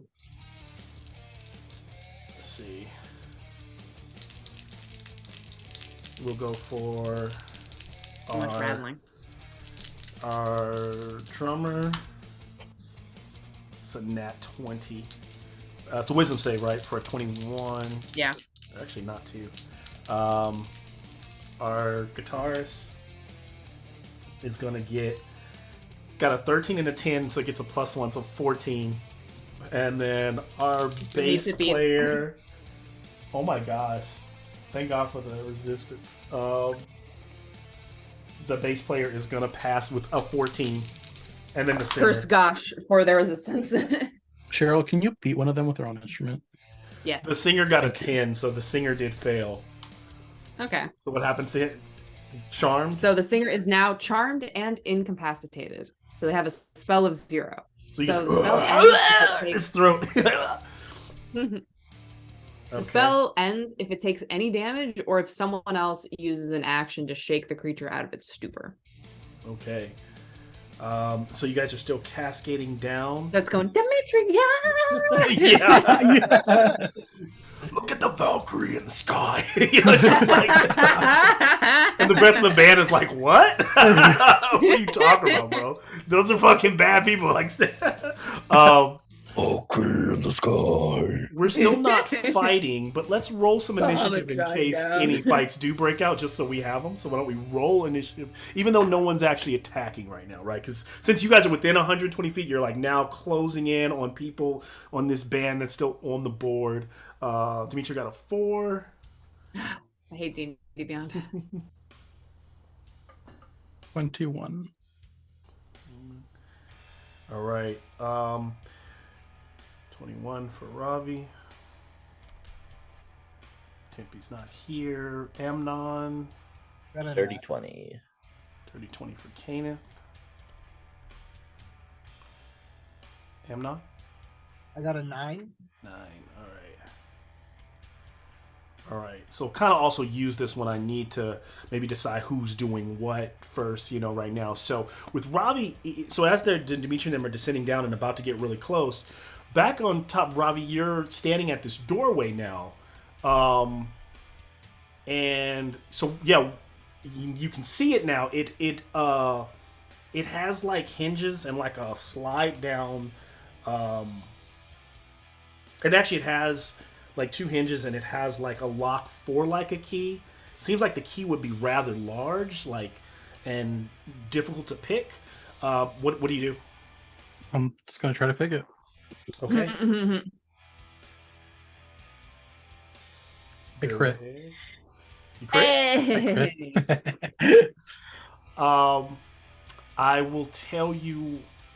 So what your crit gets you is as you're like, you know how well you are, you know, with a set of tools, and so this thing should open if this was any other lock. But what you realize is that you essentially need you need like a knock spell to open this door.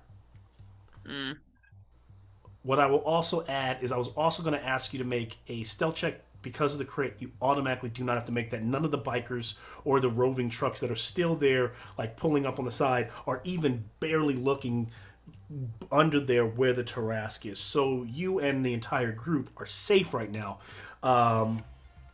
It just doesn't open that way. And now you know what you need to open it. I don't have that. I'm sorry, I wanted like the crit was like, do I let it? But that's Ravi miraculously learns the knock spell. I know. Salune. Here's An what arrow I'll flies ask down for from you the- is a give me. I'll be very fair, but I don't want to tell you what the number is, just so you know. I want you to give me a percentile roll.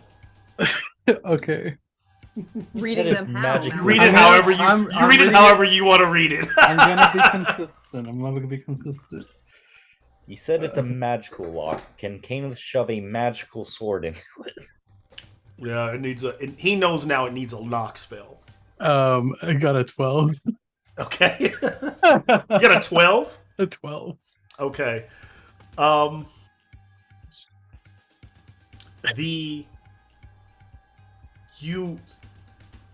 You like kind of call on Salune, and you probably kind of do it as an afterthought. And you don't expect to hear anything. You've had these moments where she just kind of has not been responding to you for a long time. And you don't expect to hear, you know, or have her voice or her guidance. You know, you almost imagine that light of hers, that moon, doesn't pierce the veil in Avernus very, very much. But in this moment, it reaches you somehow. And so what you see the door, you hear like a clink inside of it, and it just like dislodges a bit, but it still feels stuck. So now what it feels like is the needing the spell now no longer, but now you might need to either forcefully you've done all you can. It sounds like you need a force to open it from this. Okay, I need Kenneth. Kenneth will use the knock spell, aka kick it. Yep. So as we move from Ravi, Kenneth is up. So Kenneth, give me an athletics check to kick the door in. Come on, DC dice, don't fail 21. me now. I feel like the 9 health feels slightly cooler right now. Oh, that's a 7 plus. Where'd skills go? Plus a whopping 6, so that's a 13. So that's probably not going to do it. Can I have a deck save as you kick and push back to try not to fall off the... Deck save 12. 14 plus 6, so dirty 20. Okay, so Kenneth almost loses his footing as he kicks the door and he's expecting it to like budge. Because, he's normally just kind of steamrolling through things. He's like catches himself before falling backwards off of anything. Because the party's still dropping in, Demetria kind of got the hypnotic. Some of the bikes around have not quite noticed you all yet. This would then take us to, unless Kenneth is doing anything else bonus action wise, he kicked the door. We're moving to the bard group. All right, so the Bane singer goes, look at the Valkyrie coming down to perform here with unicorn meat pie, and the bass drummer is like they just both approach him like, "Fuck are you doing?" Like as they play. And they look up to the skies, like trying to prepare. Like the other ones are like, no, like something's off with him. He's like kind of like looking like, no. Like the rest of the group doesn't like it. And so the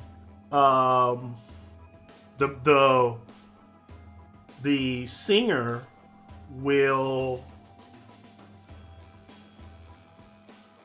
Singer's incapacitated. Oh, he's incapacitated, so he can't do anything. Yeah, I was gonna say he was gonna do something positive, but yeah, he can't even do that. He can shift into a. He was gonna do something. Yeah, he was gonna try to do something for Demetria. But the second one, since he's incapacitated, the drummer, they the group kind of starts playing. They like look at him and they like channel their power, and the guitarist like rocks out, and this arc of lightning slams. If I can hit him, the guitarist. Oh no! He needs to. Oh, he's incapacitated, so he was gonna fail. They just hit him with like thunder wave, just blast him, and that will shake him out of it. Correct? Some loyalty, yeah. That's damn. You your solo career, dude. As they hit him, the guitar player hits him first. The rest of the group's kind of playing if they need to hurt him more, so he'll take some damage from that. 2d8 thunder. They push him inside. They don't push him off them. They just kind of throw him back.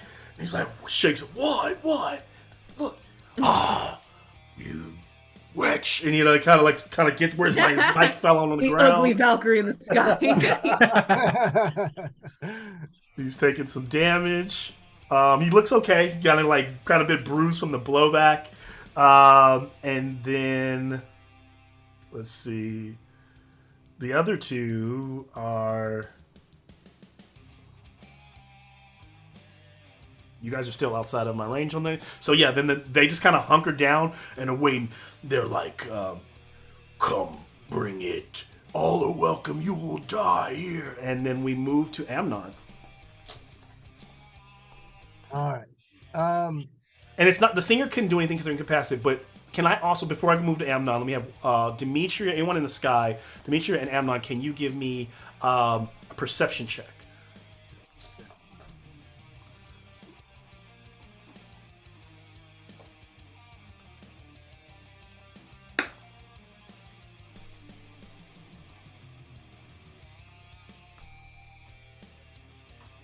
I got a 7.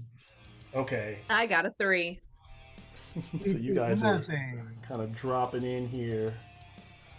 You got a 7. Okay, so 9, 7 and a 3. Not gonna share. You just see them coming, and you could just tell that they've been playing. The music is doing their thing. So now Amnon, you're up. Okay. And so at this point, I imagine you guys are falling. You're 100 feet from the deck where they're at. Okay. Well, you're 100 feet from them, but if you're 100 feet up from them, then that puts you like 20 feet from up here if you wanted to land on the upper area of the. So, depending on where you guys want to land. I am thinking about casting a spell. Okay. I just want to check the range before I say I do it. Oh, the range is 150 feet. I'm going to cast Fireball on the band. Yeah. Yes. Travis, this is for you. Mm-hmm. I'm doing Fly and casting Fireball. Oh, yeah. The left hand. Fireball comes down on them to make. So that's a Dex save 16. Yep. They kind of start to play as your fireball gets down, trying to sending the blast, trying to send the little mote that's going to explode, to kind of defend themselves with their just dark, loud, resonant sound. Singer's not going to fare well in that. And what's the save that they need to hit? 16. Bass player. I gotta find all my dice. Fail. Drummer pass and guitarist pass. So guitarist gonna take half, drummer's gonna take half, bass player and singer are gonna take full brunt. Okay. I'm just collecting my dice for this roll. Sorry. I'm just gonna do it digitally.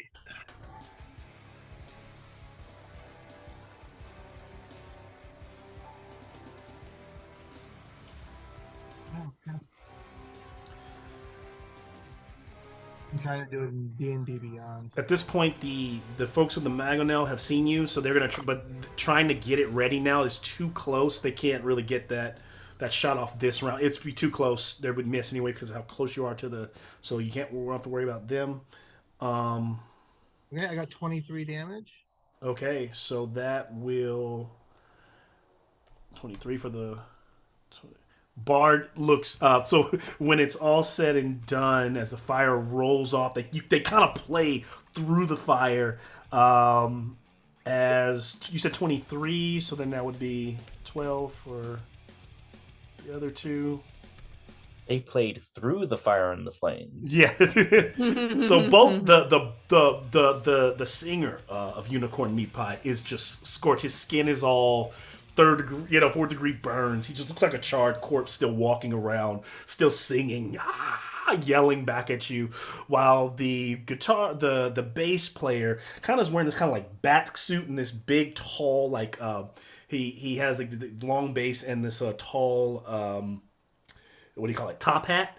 The top hat is all singed, so he's kind of burned on one side, but his skin is still together, and he's just going kind of continue to play his rhythm, while the other two kind of blasted some of it away, but you can see them kind of flaming, parts of their leather flaming, and they're kind of they're sticking their tongues out there like devil tails whipping back and forth. So in my, I'm going to assume that my bonus action's taken because I'm flying right now. Yes. Okay, I'm done then. All right. That leap brings us to. So right now, there's no sense that no alarms have gone out. If you can kind of get this under control, most of this group has kind of gone off to one side. There's still the group that no one's really, they haven't kind of the bikes on the ground haven't noticed where Dimitri and Amnon are. The band is even just playing, but they're the only ones within those few seconds that are kind of feeling the attack or the assault as it's coming on. And this brings us to the Tarrasques. When that fireball, it rolls off the Tarrasque back, because it would have been within that, it just starts to kind of pick up speed and jerks to the side, and you start to see it kind of veer right. Dimitri, you are up. All right. So how far away from the place with all the bards are we? So you're 100 feet up, but 20 feet from the top of the level. That would put you, 60 feet looking down on them. Yeah, so you're, like I said, you're about 100 feet. Now, well, actually, Amnon would have moved on. You're also moving down right at your fly speed. So Yeah. Amnon, where did you move? Did you move anywhere? Where did you just kind of like? Did you move any further, closer? Okay, so From that 100.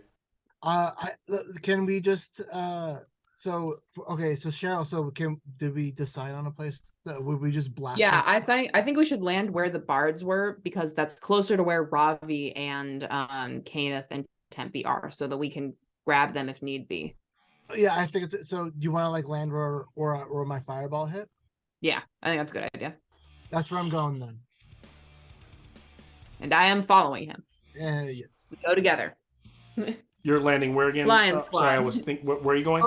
Dimitri and I are assaulting the band, so Okay. We're basically gonna land around where the fireball was. Yeah. So then that means Amnon would have flown. He could only fly. What's his fly speed? 60 feet. 60 feet? For me, Yours would fly be. spell gives you 60. Oh, it gives you 60. Okay. So instead of you get a full 60 and without dashing, just 60 feet. Yeah. That's okay. That's pretty damn good. Do you have this? I don't. For me, without dashing would be 30. Okay. Yeah. So Because you're flying because you have wings. I'm flying because I got fly spell. So essentially, Demetria, we're going to put Demetrius is just 40 feet away from landing. Amnon is still kind of up here flying by these folks, kind of descending down a little bit as Demetrius kind of coming in hot. Like, You know fast. what? Actually, I'm not gonna land. I'm gonna fly above Demetria for as long as I can for the remaining minute. Okay. We're gonna keep out of reach a little bit, and then I'll be prepared to like fall or land close by. So what I want to do, Malcolm, is so can I land on the get to within? You're right now. 60 feet puts you within 40 feet of the deck. 40 feet over the deck. Okay. So even if you were like up, you'd be like up here. Kind of looking Okay, so down without dashing, I can't close. Yeah, unless you dash. Without dashing, you can't Okay. close. That's what I'm saying. Yeah. Okay. I am going to hang out up there then, and I am going to cast sleep on the bards. So I'm going to try and put them all to sleep. So that's a 20-foot sphere. Okay, you are okay. So since my other thing didn't work, so that's going to be starting with a creature that has the lowest hit points. Each creature affected by the spell falls unconscious until the spell ends. And Demetria, takes damage or someone. You're 40 feet above, so you and Amnon are still within Flying. 30 feet of the structure. Like you're within 30 feet of a wall. Okay. All right, so they need to casting sleep. I think. So I'm casting sleep, so I need to roll 5. So I am going to take. You guys just moved in. I have a reaction that's supposed to go. So even if you put them all to sleep, I will still get my reaction because I should have triggered. But I'm gonna let you get yours, get your off, and then do the reaction. Okay. So 5d8. That's 2, 7, 5, 20, 24. So 24. Do they need to make a save, or it's Doesn't just all on hit points? No, it's just all hit points. It's based. just all hit points. So yeah, whoever unless has the they're- lowest hit points, if it gets them down to 0, then they're unconscious. Okay. This drops. Which actually, I'm gonna cast that. Wait, hold on. I'm gonna cast that. Actually, I'm gonna upcast that. Okay. Nix that level 1. I'm gonna upcast it because that gets me an extra d8 just for funsies. All right, so 28 hit points. All right, so 28. You see the singer. Get them. Oh, Unicorn not feeling too well. Unicorn Meat Pie will be back, and he just kind of like drops over and falls over as the bassist player keeps playing. As he plays, he kind of like, no, kind of like throws out like the devil horns to his buddies as they keep playing, and he collapses over as well. Sleep. At this moment, it's like an amp kicks in, boom, and like the music just gets louder. And what you realize at this point, Dimitri, is that on the side of the fortress, there's these like big, like what you would know as speakers, or like these gramophone type, like, you know, things that are just like sitting inside of the structure, and they just blast out a bunch of noise. I need a con save from you and Amnon. And actually, everyone, anyone within 30 feet of the structure. So if you're on it somewhere, the sound is hitting you. So, oh, sorry, what can I save? A Constitution save. It's basically Thunder Wave. No. 17. 6. Okay. No. So if you fail, you take 18. Got 11. So if you fail, you take.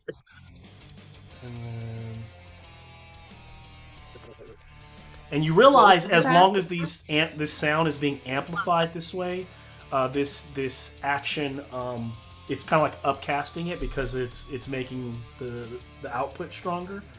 So it's 3. What do we take if we fail?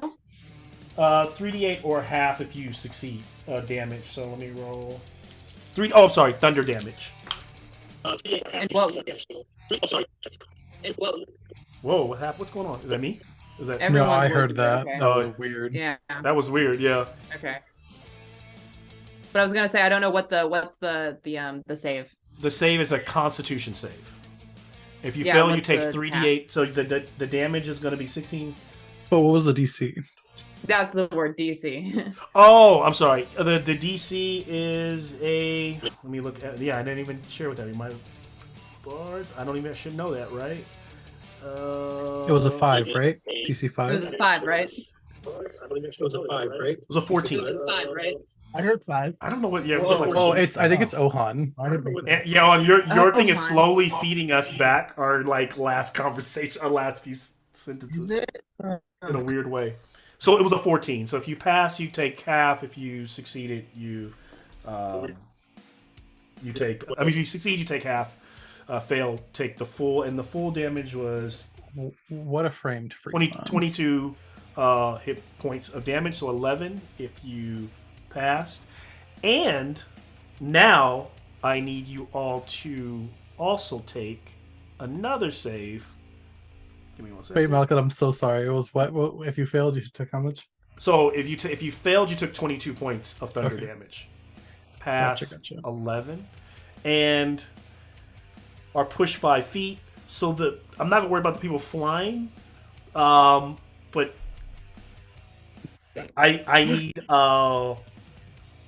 acrobatics or athletics checks for you all that are standing. Acrobatics, here we come. And that's gonna be a DC 15. Cool, 17. Okay, to hold on and not fall into the wheels. 15 exactly. Okay. Now I need you all this is all from this sound just upping. I need a wisdom saving throw from everyone. Thank God I can do those now. Same thing, 14 to beat. 17. Okay. 30, 20. Everyone fine?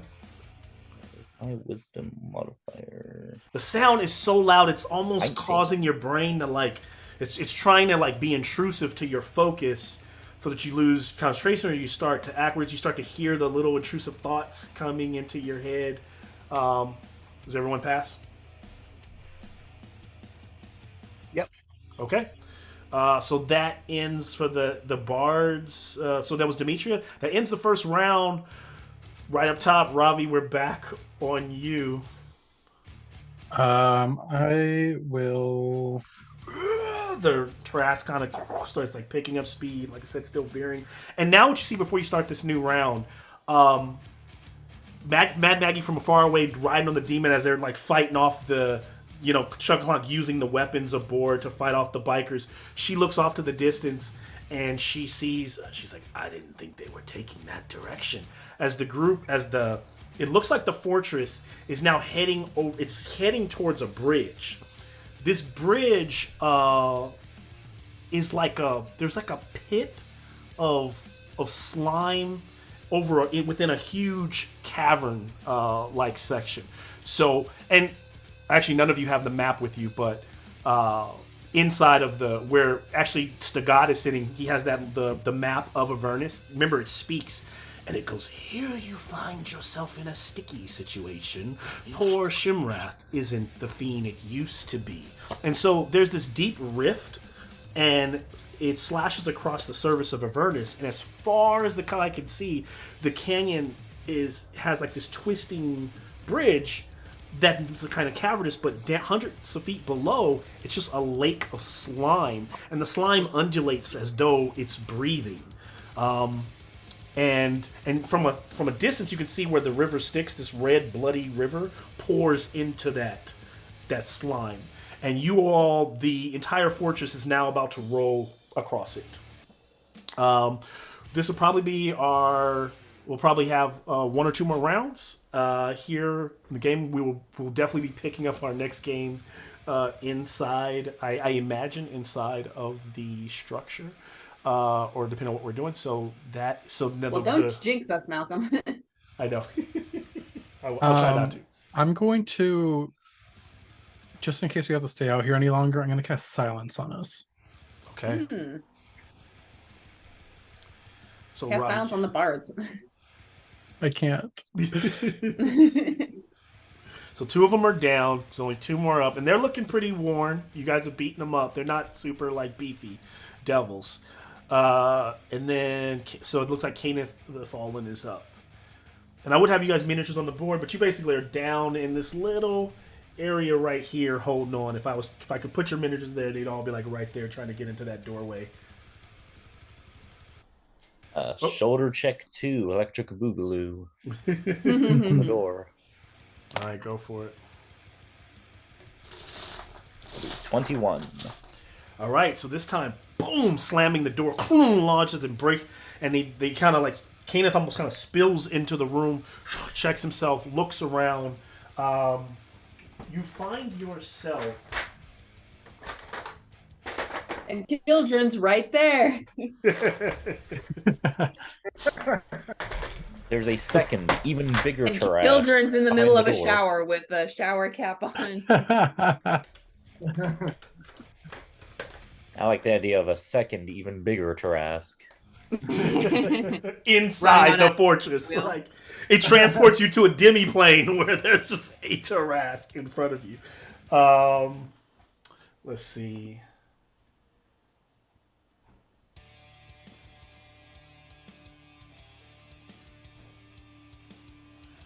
I have to move this one. Structure inside.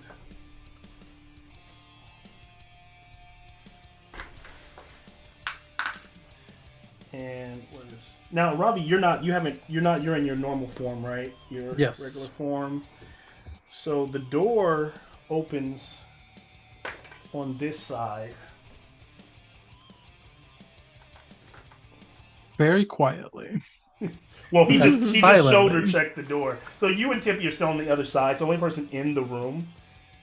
And these 2 guarded, these devils kind of turn like they had been talking in Infernal. Huh? They kind of look, and there's Caneth standing in the room. These 2 horn, kind of these are the devils you imagine devils look like, right? They're just kind of red skin, big curled horns, gnarly different ways, but they're wearing kind of heavy plated armor, and they've got these gnarly shields that don't look like they were made by any human, and they pull out these devilish, they're not flaming, but the blade seems to glow red, and begin to don't say a word, just begin to march towards Caneth. Now that was your main action, Caneth, kind of checking the door, but you're in there. Anything else you're doing? Movement, anything else wise? Move towards them. All right. So kind of locking them up as he kind of just goes right into combat. Their heavy blades start clashing. Sparks kind of fly in this dim lit room. What I'll also add is within the room what it looks like. It's not as boring as what you see there. There's this strange kind of cold. It's strangely cold in this room. And it gives off this dim, faint bluish glow. It almost feels like you'd be in a fridge. And the walls go up like 10 feet in all directions, and there's even like a small little kind of catwalk, and then and across the room there is a portcullis that's down with stairs right beyond it that probably lead up somewhere, and then what's giving the room that faint blue glow is little tiny about the size of a crystal ball that could be handheld. There are tons of those, like hundreds of them, like they're peppered all into the stone, all in over the ceiling as well. They all have numbers on them. Kenneth and Ravi, give me quick perception checks to see if you can decipher anything else. I would love to.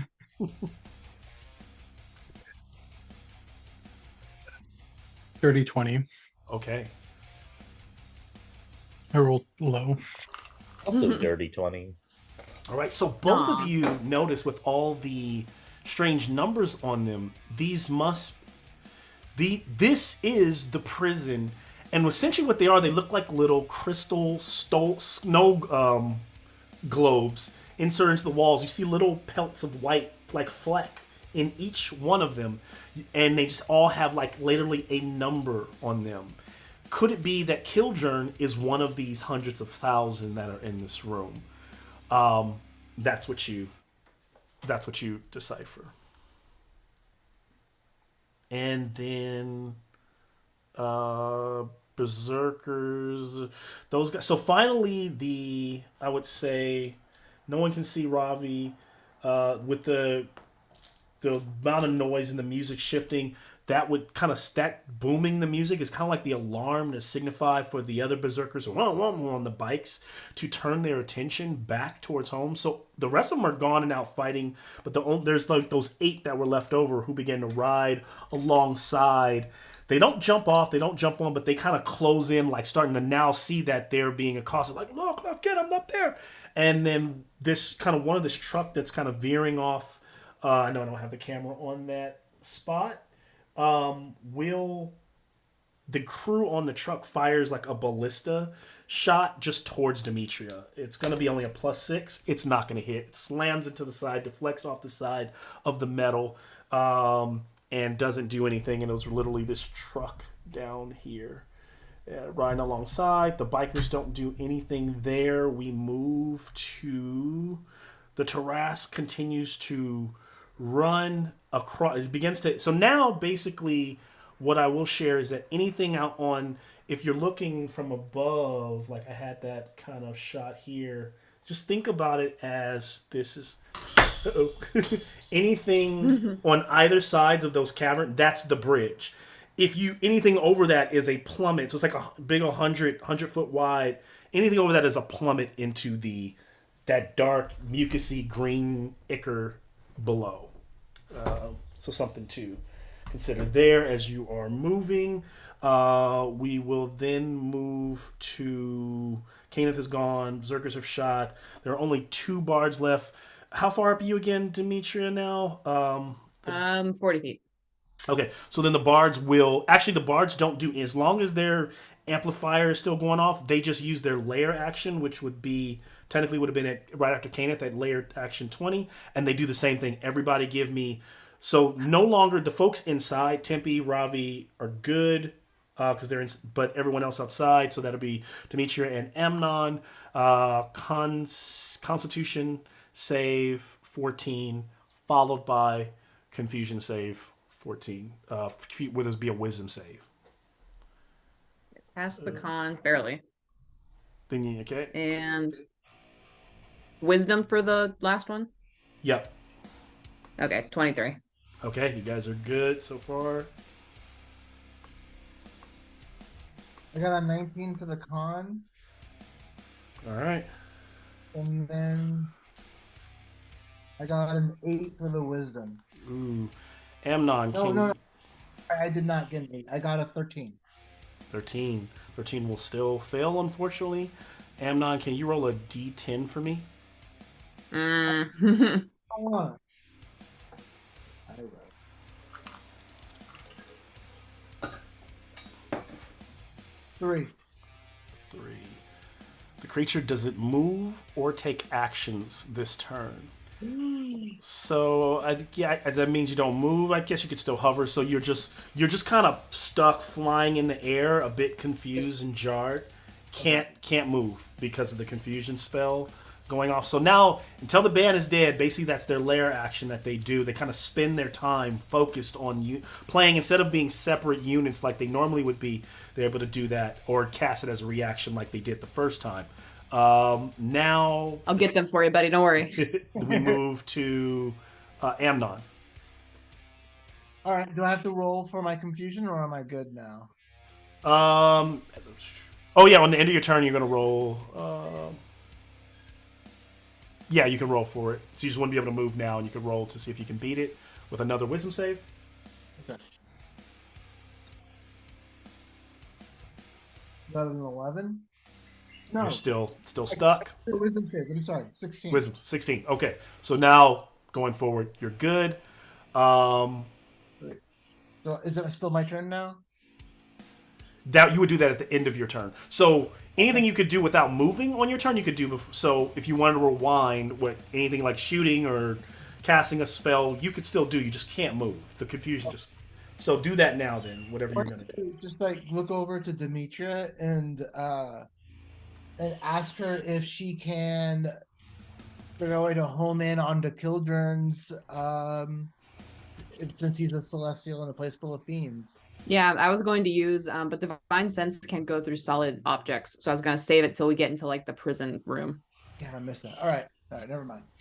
No, I didn't say that, but yeah, that's how divine sense is supposed to work. Malcolm has given me nice treats in the past where I've been able to use it through surfaces, but I don't think outside is close enough for Malcolm's leniency to do us any good.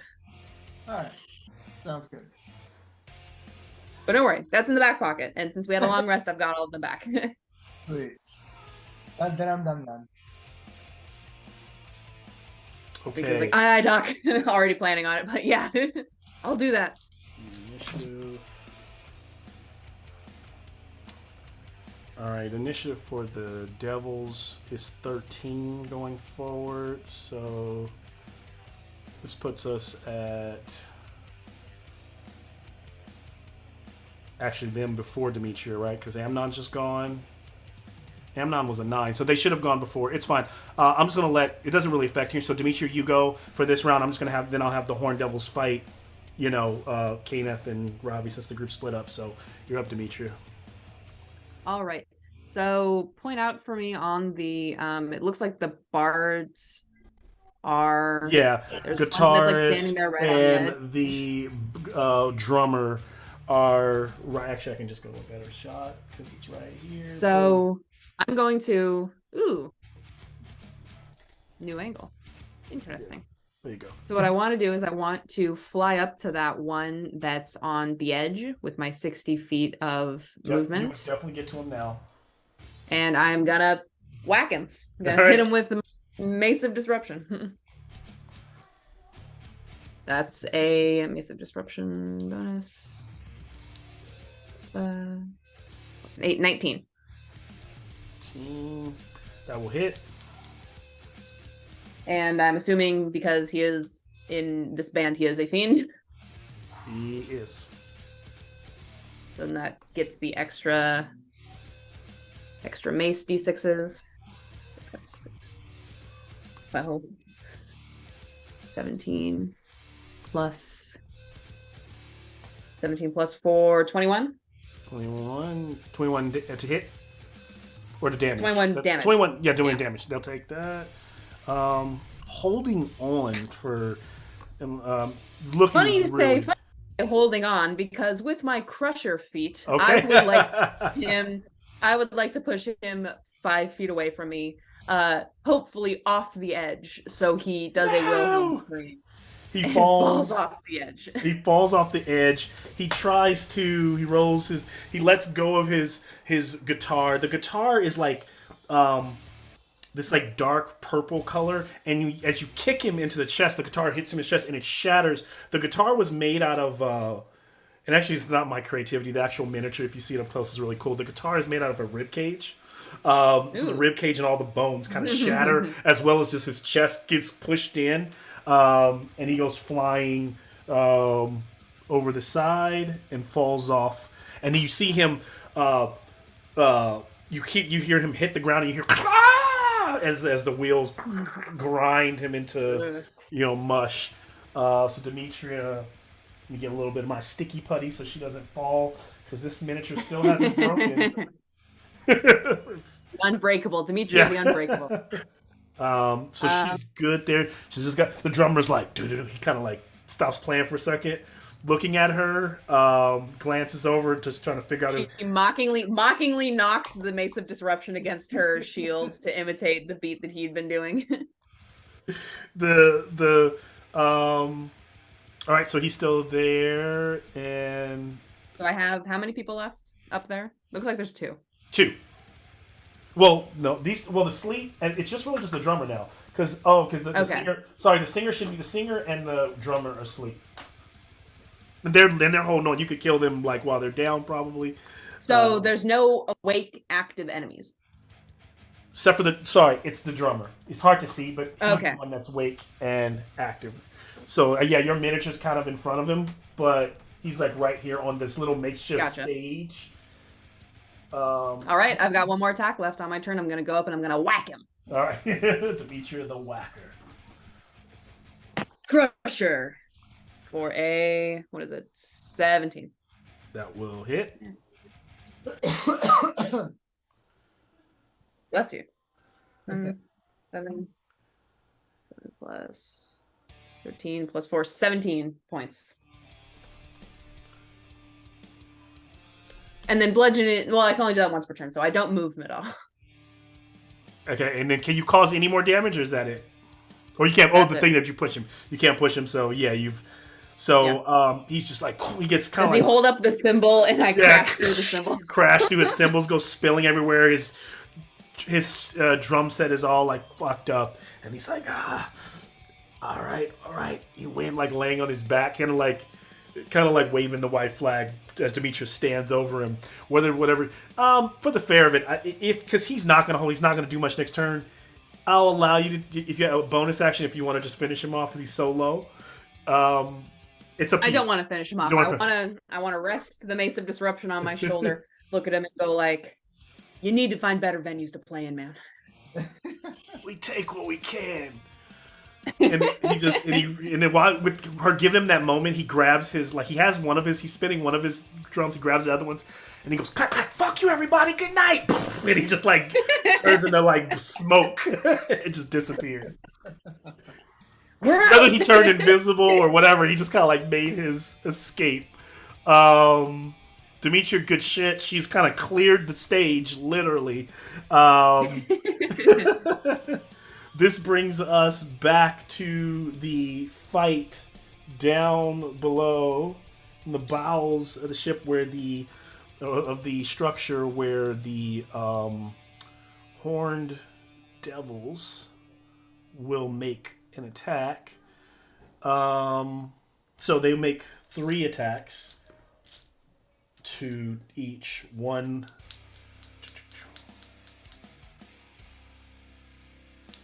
All right, so the first one swinging that sword to hit Kenneth for 29, followed by 17. I know the 29 hit. I don't think the 17 hit.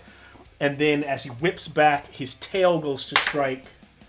Does 26 to hit.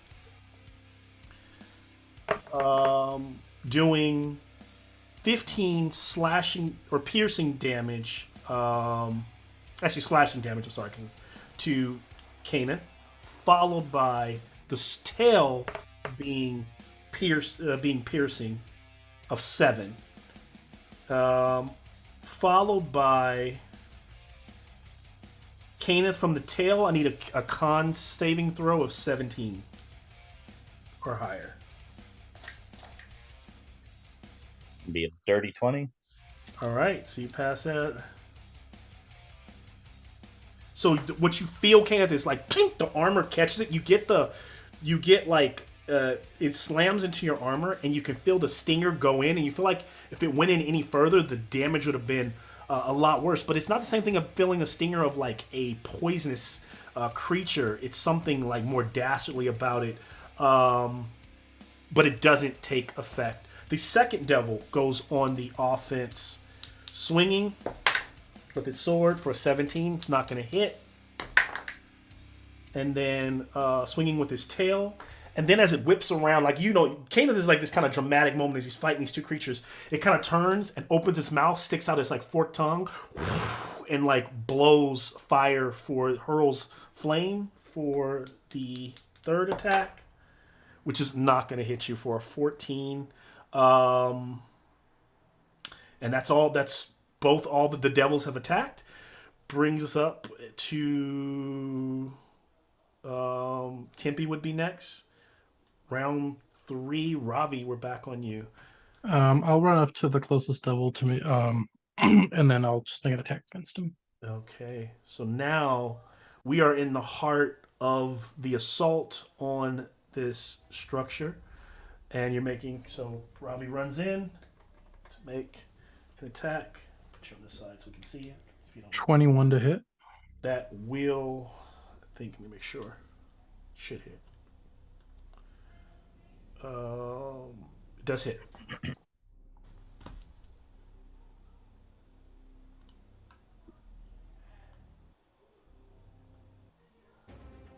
Or 14 damage. All right. What kind of is it? And it's magic damage, right? Yes. What kind? And okay, so it's 14. Takes it. Okay. So you could slash one of them as it like snarls as it whips back towards you. If there's nothing else that you're doing, Kenneth will be up next. Yeah, that's it. All right. Kenneth, you are up. Just gonna make one attack at each of them. Maybe 19 to hit. Yeah, that will hit. And the other one is a 22 to hit. That will hit. And are your sword is magical? Indeed it is. Okay. That'll be 9 slashing to one and 13 slashing to the other. That's kind of going in X pattern of slice one, turn, slice the other. Okay. While trying to keep my shield up. Nice. All right.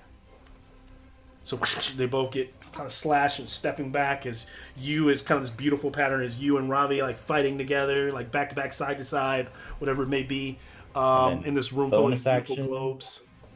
I will shield bash the one closest to Ravi to push it 5 feet away. Okay. Is that a save or attack for? It's just pushing it 5 feet, shield master feet. Oh, it just automatically pushes it. They don't make. Okay. Yeah, Ravi, if you have a reaction, you could. I guess you can't take take an opportunity attack from that. No, sorry. So it pushes back. Anything else, Kenneth? Otherwise, we move to. Move 5 feet to my right to be in between Ravi and the two beasts. You got it.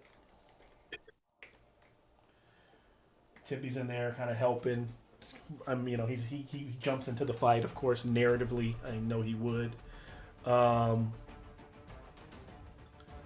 Let's see. You don't hear anything coming from upstairs from where the portcullis is. The Melissa doesn't have a good sights on Demetria upstairs, so it fires up at Amnon in the sky. It's only a +6, uses all its crew to do it. Rolls a 7, so that's not going to hit you. Well, because I think 13 hit? No. No, yeah, didn't think so. So the bikers start rolling along the side, and some of them start like jumping to clamber, like doing like little leaps and trying to, which is something they can actually do in Avernus, which is actually a biker can Devil's Ride can do make a dexterity check, which would be a +4. So there's 5 bikes. 5 of them are going to try it. They need to hit. Demetria, can you roll, or Cheryl? Actually, you're just rolling this as Cheryl because it's just a random roll. Can you roll a D10 +5? D10 + 5. This is you're creating the difficulty check for the bikers to beat. Roll a A 20. 6.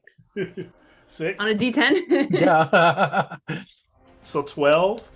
Let's see. The first one, he's gonna make it. Second one's gonna make it. Nice Yes, how but- Malcolm picked the girl with the cursed dice to do Third one's rolling gonna for. fail. Fourth one's gonna make it. One more. Crit 1. That last guy is gonna like try to leap, and he's gonna leap into the. He's gonna hit it wrong, and his bike goes and this devil ride goes right into the tracks, and he goes flying off. So LOL. 3 of them are placed on the walls. Now they're not all the way. They're pretty much like hanging on the walls where they're just using the rest of their turn. Provided they're still here next turn, they will still there. They'd be in attacking range of Demetria if they're clambering up. Their bikes are gone for those 3, and then one of the other guys is dead. So there's only one biker still holding his own downstairs. The other group off in the distance is still holding their own on the demon grinder out in the distance. There's a lot going on. We will move to bards are down. Amnon. All right. Oh, when the confusion spell drops, of course, period. So the music stops playing. So I figure it's just a normal turn for me. yeah, and now all you hear is this kind of like beginning to slowly, So I'm gonna land next to Dimitri. Is there any bad guys next to us? Yes. So Nope. now then. Oh, I lied. Hmm? The new guys are here. Old guys are gone. New guys are Yeah, here. new. It's just a bunch of like these kind of berserker, similar to the kind of like different color schemes, but the same kind of rough necks that you fought. You just like imagine like a different looking gang, but marauding humanoids. And so these 3, one of them's a tiefling, one of them looks humanoid, one of them looks like half orc, but they're all just kind of like been living in this hell, this wasteland. All right. Well, I'm gonna be like, oh, hello, and then I'm gonna fire my Eldritch Blast. All right. Yeah, they're hard to see, but there's 3 of them. There's 3 of them. Okay. So the first one is a 19 to hit. The second one is a 17 to hit. All of them. So far, everything you rolled has hit. They move slower. You can, not the quickest, bigger, bulkier guys clambering over their hard time clambering. I also give you advantage because they're clambering over the wall. So anything that you did miss, you can re-roll again at least on this turn. Okay.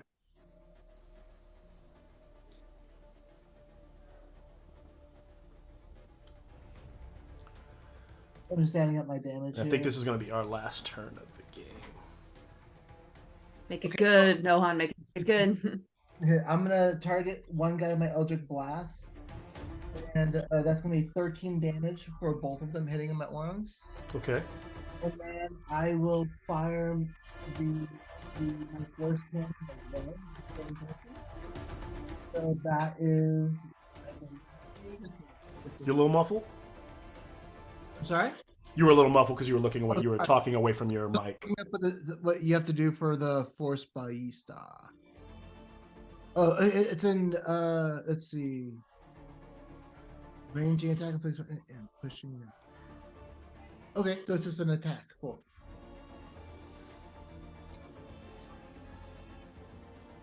That's a 16 to hit. That's gonna hit.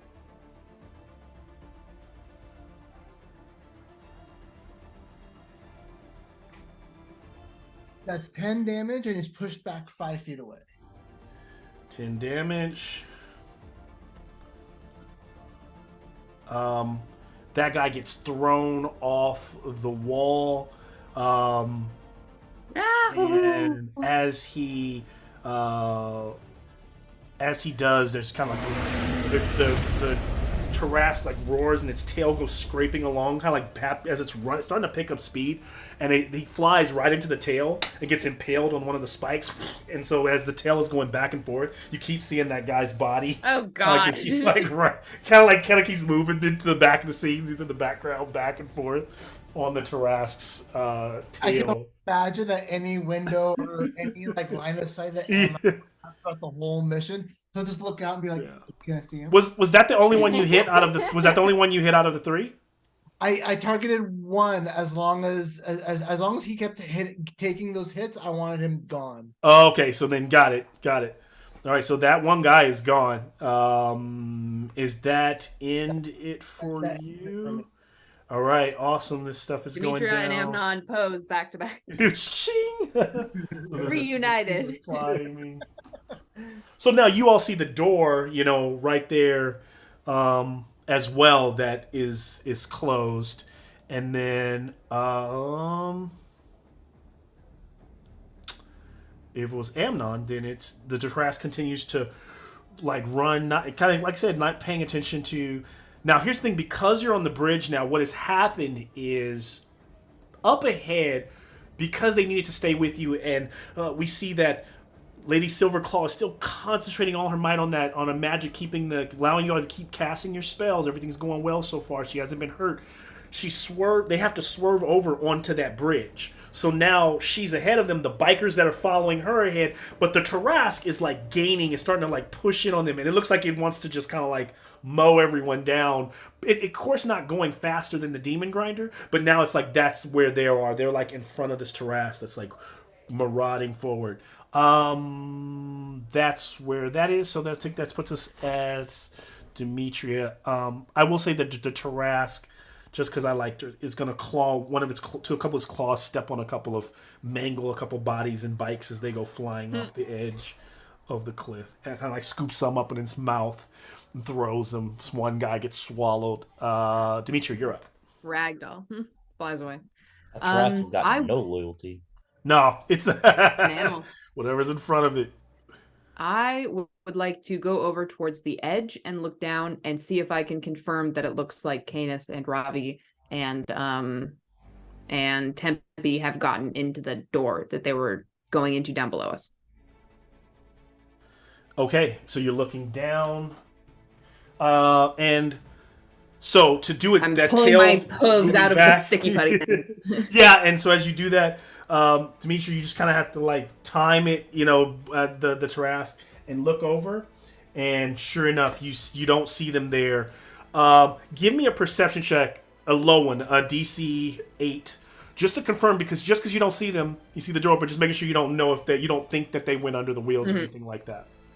17, sir. Okay, so you know that they're inside. You kind of hear also for overall. As a mother, I would have felt it. Yeah, you feel that they're inside that room right below you.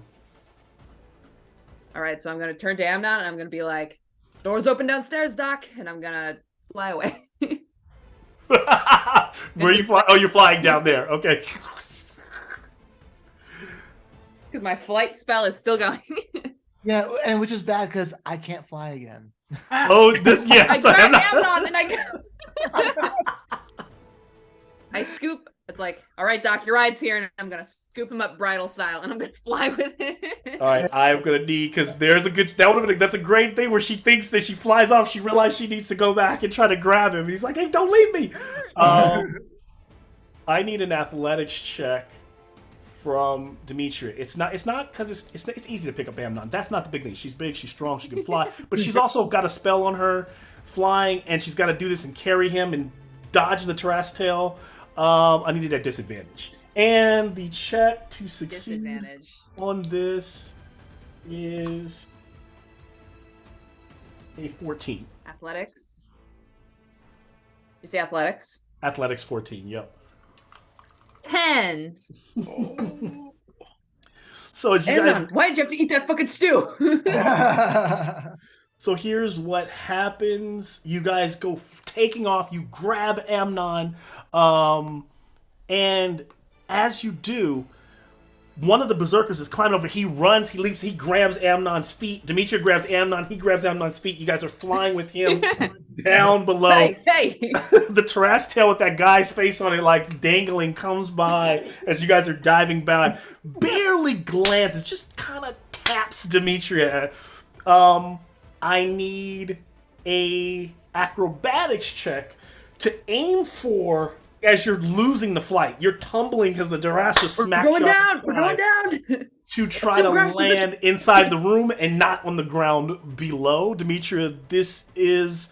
I'm just gonna make it high instead of making it. Just make it a decent number. It's a 15, no disadvantage, and you will take some damage from the Tarrasque slap. Acrobatics. It can't be athletics. I'll take acrobatics. I should be good. I'll take acrobatics. You said acrobatics. Take acrobatics. I know it's a tough one. So remember, we have the Sean Don't Leave merch. You know, we also have the Curse of the Eights merch. Oh my god. Because that's an 8. These dice you bought me, Malcolm, are lovely. They're gorgeous. They're beautiful. They roll like shit. Cheryl, guess what today is? The 8th. I'm so sorry. But today's the 8th. Does that mean I win? Does that mean I win? It's like, no, that means you die. Well, this flying thing was fun while it lasted. God, Naraka's gonna see me acting like this. Naraka's gonna see me fumbling the bag. Fumbling her son. So she fumbles this trying to land. She takes only 11. Wait, what? Let me look at that roll again. Oh, because it's half. Yes, 11 points of bludgeoning damage. Amnon, can you give me since you fall out of her arms, a dex save, not an acrobatics check? But you'll get a +2 because you're within 10 feet of me. Nice. I don't even think we can hear this because of the silence spell. You said acrobatics, right? Mm-hmm.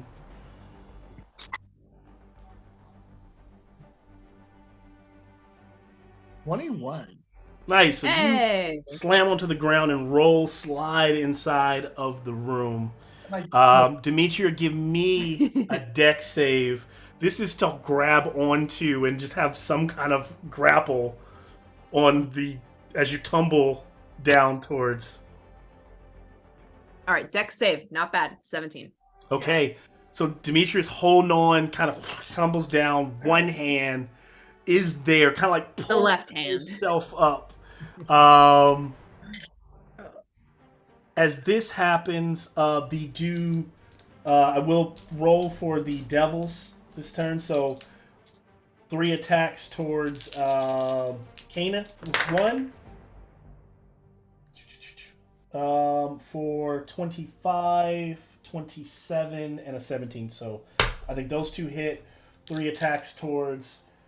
Since he kind of cut off, one of them tries to move back into position to get to Ravi, but because of like the strategy of what you're doing, at least one of them has to try to attack Kenneth. If it hits you, it's going to keep attacking. If it fails, it's going to go for Ravi. First attack, it's going to fail. It stays on Kenneth. 25, so Kenneth is now on his third hit, right? And then his last one goes for Kenneth. It's going to be 15, so 3 successes. And those were sword, and tail for the third one. Sword damage is going to be 20 piercing on the first one.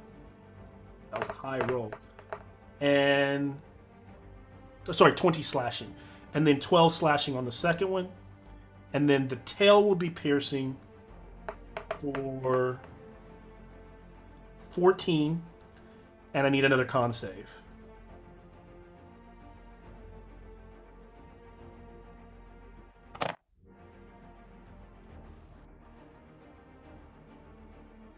Con save is 18. Okay, just made it. Ching is another one of those tails, kind of this time like nicks his his neck, but he stays true. Just a moment here as all this is happening. Fight as everyone is inside that room down below the globes. Last moments, last shares, or just kind of where you are in the fight before we kind of close out. If anything. If anything you want to kind of share that you're doing, this could be more like in the thick of action, like like the last thoughts or the last things you would want to be in everyone's mind of like what your character's doing in action. I would say that after Amnon lands, his next priority is to make sure that Demetria is okay. So like once he sees that Demetria is okay, he just gives her a hug. Nice. He pulls her up, hugs her. She's kind of gets to her feet. You can hear the Tarrasque like roaring back and forth upstairs. And then as the guy's head dangling on the tail tail. springs, the guy's dead body flies across. It's in the background of their hug, so he looks almost like there's a faint smile on his lips as he swings around. He's like, so fucking disgusting. Yeah, and y'all were concerned about Rakalesh. What happens in hell stays in hell. What happens in hell stays in hell. Yeah. We'll never speak of this once we're back in the mortal plane. yeah, seriously. Kenneth's definitely hurting. But he knows he can take it, so that's kind of what he's thinking about is I'm taking it because I know other people cannot. Nice. So yeah, Ken is kind of like, kind of fighting, for his party here, kind of like defending and holding it down in this moment while Amnon gets Demetria together. Tempe's also fighting there. I'm actually, we'll get Tempe in this next game. He'll probably take some, ruffle some feathers once he gets in there. Anyone else? Otherwise, this is where they at. This is where they find themselves. And so the kind of plot thickens as they're holding their own inside of the structure, and kind of the door swinging open, they can kind of see out the Tarrasque, kind of and everything that's happening with the demon grinder kind of swerving beyond, and sometimes the structure lurches to the left and veers. Sometimes it veers right because it's not a straight bridge. The bridge kind of keeps moving. Sometimes it kind of pivots down and then it pivots back up, and that toxic smell of that green whatever below seeping up, and that's where we'll crash to black, and we'll pick up next time. How do you know who made this bridge? It's handling a Tarrasque. It's actually not man-made. It's kind of like part of it's as it's the structures, the kind of structures you would not make sense in the material plane. Non-Euclidean architecture exist here. Just like it would not be strange to look off in the distance in Avernus and to just see an entire chunk of rock floating, right? Like that looks like it'd be a small island just floating in the distance, with structures. So one of my favorite video game design elements is the floating rock. The floating rocks, yeah. It's really hard to pull off because D&D has a lot of those worlds, but you never really see them displayed because you kind of have to. It's hard. You rarely see it displayed like it with miniatures, but they're there. Sometimes I like to do it, but put them on. So we had to plan a session tonight. Good game. Yeah, yay! This is a great We got session. to fight things. Yeah, it was a good session. You guys, it was going to be interesting to see how you even got in. So I'm surprised. And as usual, nothing like where we should be going through this dungeon. Completely opposite. Let's start at the end. Because we're so creative and wonderful. Yeah, because I want to reward you with a roll. There was only one roll to reward you for looking at the map, and I was like, no one will probably get it. But I always forget how high you guys roll on shit like that. Because I think I made that check pretty damn high. It was at least a 20 or more. It was like 20 something. I was surprised I got it because I have like a +0 to investigation. Yeah, so I was hoping no one was really going to be looking at it and not really check for it because you guys kept talking about the entrances. So I was like, okay. I was like, if they talk about the entrance enough, they look at a map, they might be able to make an investigation one time to see if they find that location. But then I was like, that location is going to be really difficult to get to. Sure enough, that's where you guys are at. So And you finally hit Kenneth consistently in a combat. Yeah. Oh, yeah. Like, so now you're fighting the devils that are consistently. They're a +10 on every blow. Like, they've got a plus, so I can roll low and still have I have a chance now to hit to hit Kanan. And that stinger, man, if it can catch you, it's not good. It's so yeah. You guys got to down them ASAP. Just that stinger is like glowing red. That's all Here, I'll I'll share. put that in. about I'll put that in the notes. Take down. those devil ASAP. tails. Right now I got a +8 to my con mod, so All right. or Constitution save. Yeah, so we'll pick up from inside. So the rest of the structure, I'll probably still have some of this outside, but now you guys will be inside, so we'll kind of stack. I kind of have them where we can stack the structure, and so I'll probably put more emphasis on that when we play in 2 weeks. From out, and then still put the terrace off to the side. So good stuff. You guys have infiltrated the Hell on Wheels. Yay! So is the Success. bottom part of that structure? It looks like it's made out of like a cardboard cup holder thing. It is. It's kind of made out of like the insert. That's so smart. Inserts of Yes. like it's kind of completely slapped together. I could have made it like cooler over time, but just like these are Malcolm. these are doorways. I was Malcolm, like Malcolm. train track. You're doing better. Thank you. Look at the growth. We love the growth. Thank Look you, at that. thank Character you. I personally development. think that you should hire some guy to print something. then you would know exactly. Like I need you to print me a fortress. I mean, I actually could have had a fortress printed, but I had this sitting around for a while. And I was Han's I'm like, just no, gonna don't go to spread it that out. door. He had me print him a minotaur. No, don't go in that door. He had me print him a pit. Also, I like how the top of it kind of looks like the sand crawlers from Star Wars. Yeah, it was supposed to evoke. It was Yeah. kind of supposed to evoke a little bit of that as well. And those chains move, so you do get the feeling somewhere inside there's someone pulling those riggings, kind of leading kind of the bit of the Tarrasque. So yeah, everybody's in the basement. So yeah, that's good stuff. That was fun. Hashtag basement squad. All right, when we go in there, we got a free Killjurn, then we got a free prisoner number 1. The tough part you guys have figured out now, what's the tough to figure out is like all of those numbers are potential prisoners. How do you find out which one Killjurn is probably going to be the next thing to figure out. And I'll Which give one you has a shit ton of chains and locks on the door? an example of 420. Well, remember, there are no doors. They're just little snow globes, little globes all in the walls. Oh, well, With- I can. with numbers Divine on it. sense. Divine sense. Where's Yeah. the good? Where's the overwhelming good? All right. Where's the celestial? If that works. We will try next time. Dimitri can just pull something stupid. And we'll see which snow globe starts shaking in anger. Dimitri will be like, "I forgive you," and we can just watch for which one starts shaking in anger. Which one has Krampus in it? Oh, that's so cute. What if him in his snow globe is Oh my him in gosh. his cage from the Krampus fight? There That would are be so cute. there are a number of really really awful bad things in these in any particular. Pretty much, I would never, of course, be able to do all of them. But basically, I'll tell you what I have is a random roll chart depending on what's pulled.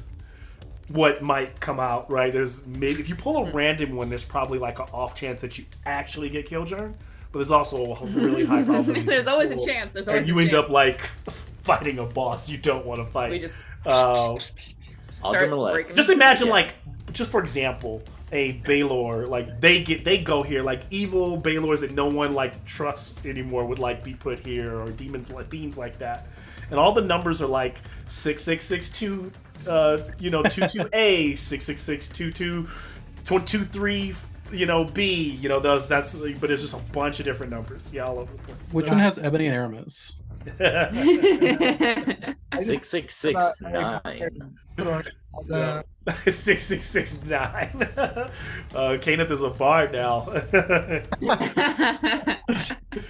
No, that was good. Oh man, I hate to do this, but I have to go. I have to get up early. No, I hear you. Tomorrow Me morning, too. My time's gonna run out. But soon, I was here early, so I got. I know, the we did a nice chill time at the beginning. Wow, Cheryl. Some of us have things to do. Oh yeah, so Wow. Cheryl, you Wow. Kenneth, Cheryl and Kenneth should get some kind of boon for next episode. I'll figure something out for you all because you guys were here. Listen, if I tell you why I was late, you're gonna feel bad. Okay, see, I know I probably will, so maybe shouldn't. But no, we're not mad at you for you. Here's the thing: Ravi told us you were gonna be late. You know, Yeah. Sean has always tried to give us some hope, which is always worse because it's even worse when people try to give you hope. Like, you know, when somebody says, I'm gonna try to be there. I think I'm gonna be late. He's the dad from Angels in the Outfield who's like, yeah, I'll take you back when the Angels win the World Series. Oh my gosh. And I knew so the rest of you guys, you told us what was good. But, you know, you got a reward. They were here. We was here for like a good hour chatting it up. So I'll figure something out for y'all. Basketball practice took a bit longer. No, I hear you. What's the track made out of? The track? On the board? Yeah. Oh, Or it's on the crawler. Yes. Oh, these. So remember when you guys? These are printed. These are those doors from Xanathar's lair. They're just the doorways. Like if I had more time, I would have probably like turned. But they're literally just the doorways, like stuff down there, and yeah, just a bunch of them stacked on top of each other. And I like kind of bought the chains on Amazon because I was like, I bought like a bunch of necklaces like that are like for crafts for those, and yeah, kind of. What's funny is a lot of the hell setups. I did some changes to it. I always end up tweaking. I'm constantly tweaking things all the way up until we actually play. But like I had like the structure set up like a good like month ago and was kind of like playing with it. It's like I think this is gonna happen, and then like Unicorn Meat Pie came up, and it's like, oh, this should be this cool band. And then there was this other thing where there was like no one. So when I think you and Amnon failed a perception check, but there's an amp. Yeah. There's an amp on the stage to strike, and cut out all the sound, so they stopped doing the crazy blast like straight out. But no, the way you guys handled it was fun. That's the fun of it. Is just doing it however it goes off. I'm just so happy. Amnon and Dimitri, a dream team, even with fails. And I didn't get to use the mangonel because you guys were like pretty much like, oh, we're gonna sit so close. It's like, okay, well then they wouldn't see them coming, which means that they wouldn't see them like, you know, driving in, because I imagine that's when they could like get that thing ready to launch and lob. Like, Hey, look at it this way. We stopped you from having to mispronounce that word a bunch by making you not use it. Mangonel? Mangonel. I have no idea. Mangonel? Is it mangonel? Is it mangonel? Yeah, so mangonel? Mangonel. Anyway, I really gotta get to bed. All right. Good night. All right, good night, Good night, Cheryl. y'all. Good night, y'all. I guess I'm good popping off game, too. as Yeah, always. I'm going on baby duty, so you guys enjoy sleep. We will, I thanks. personally- Yeah.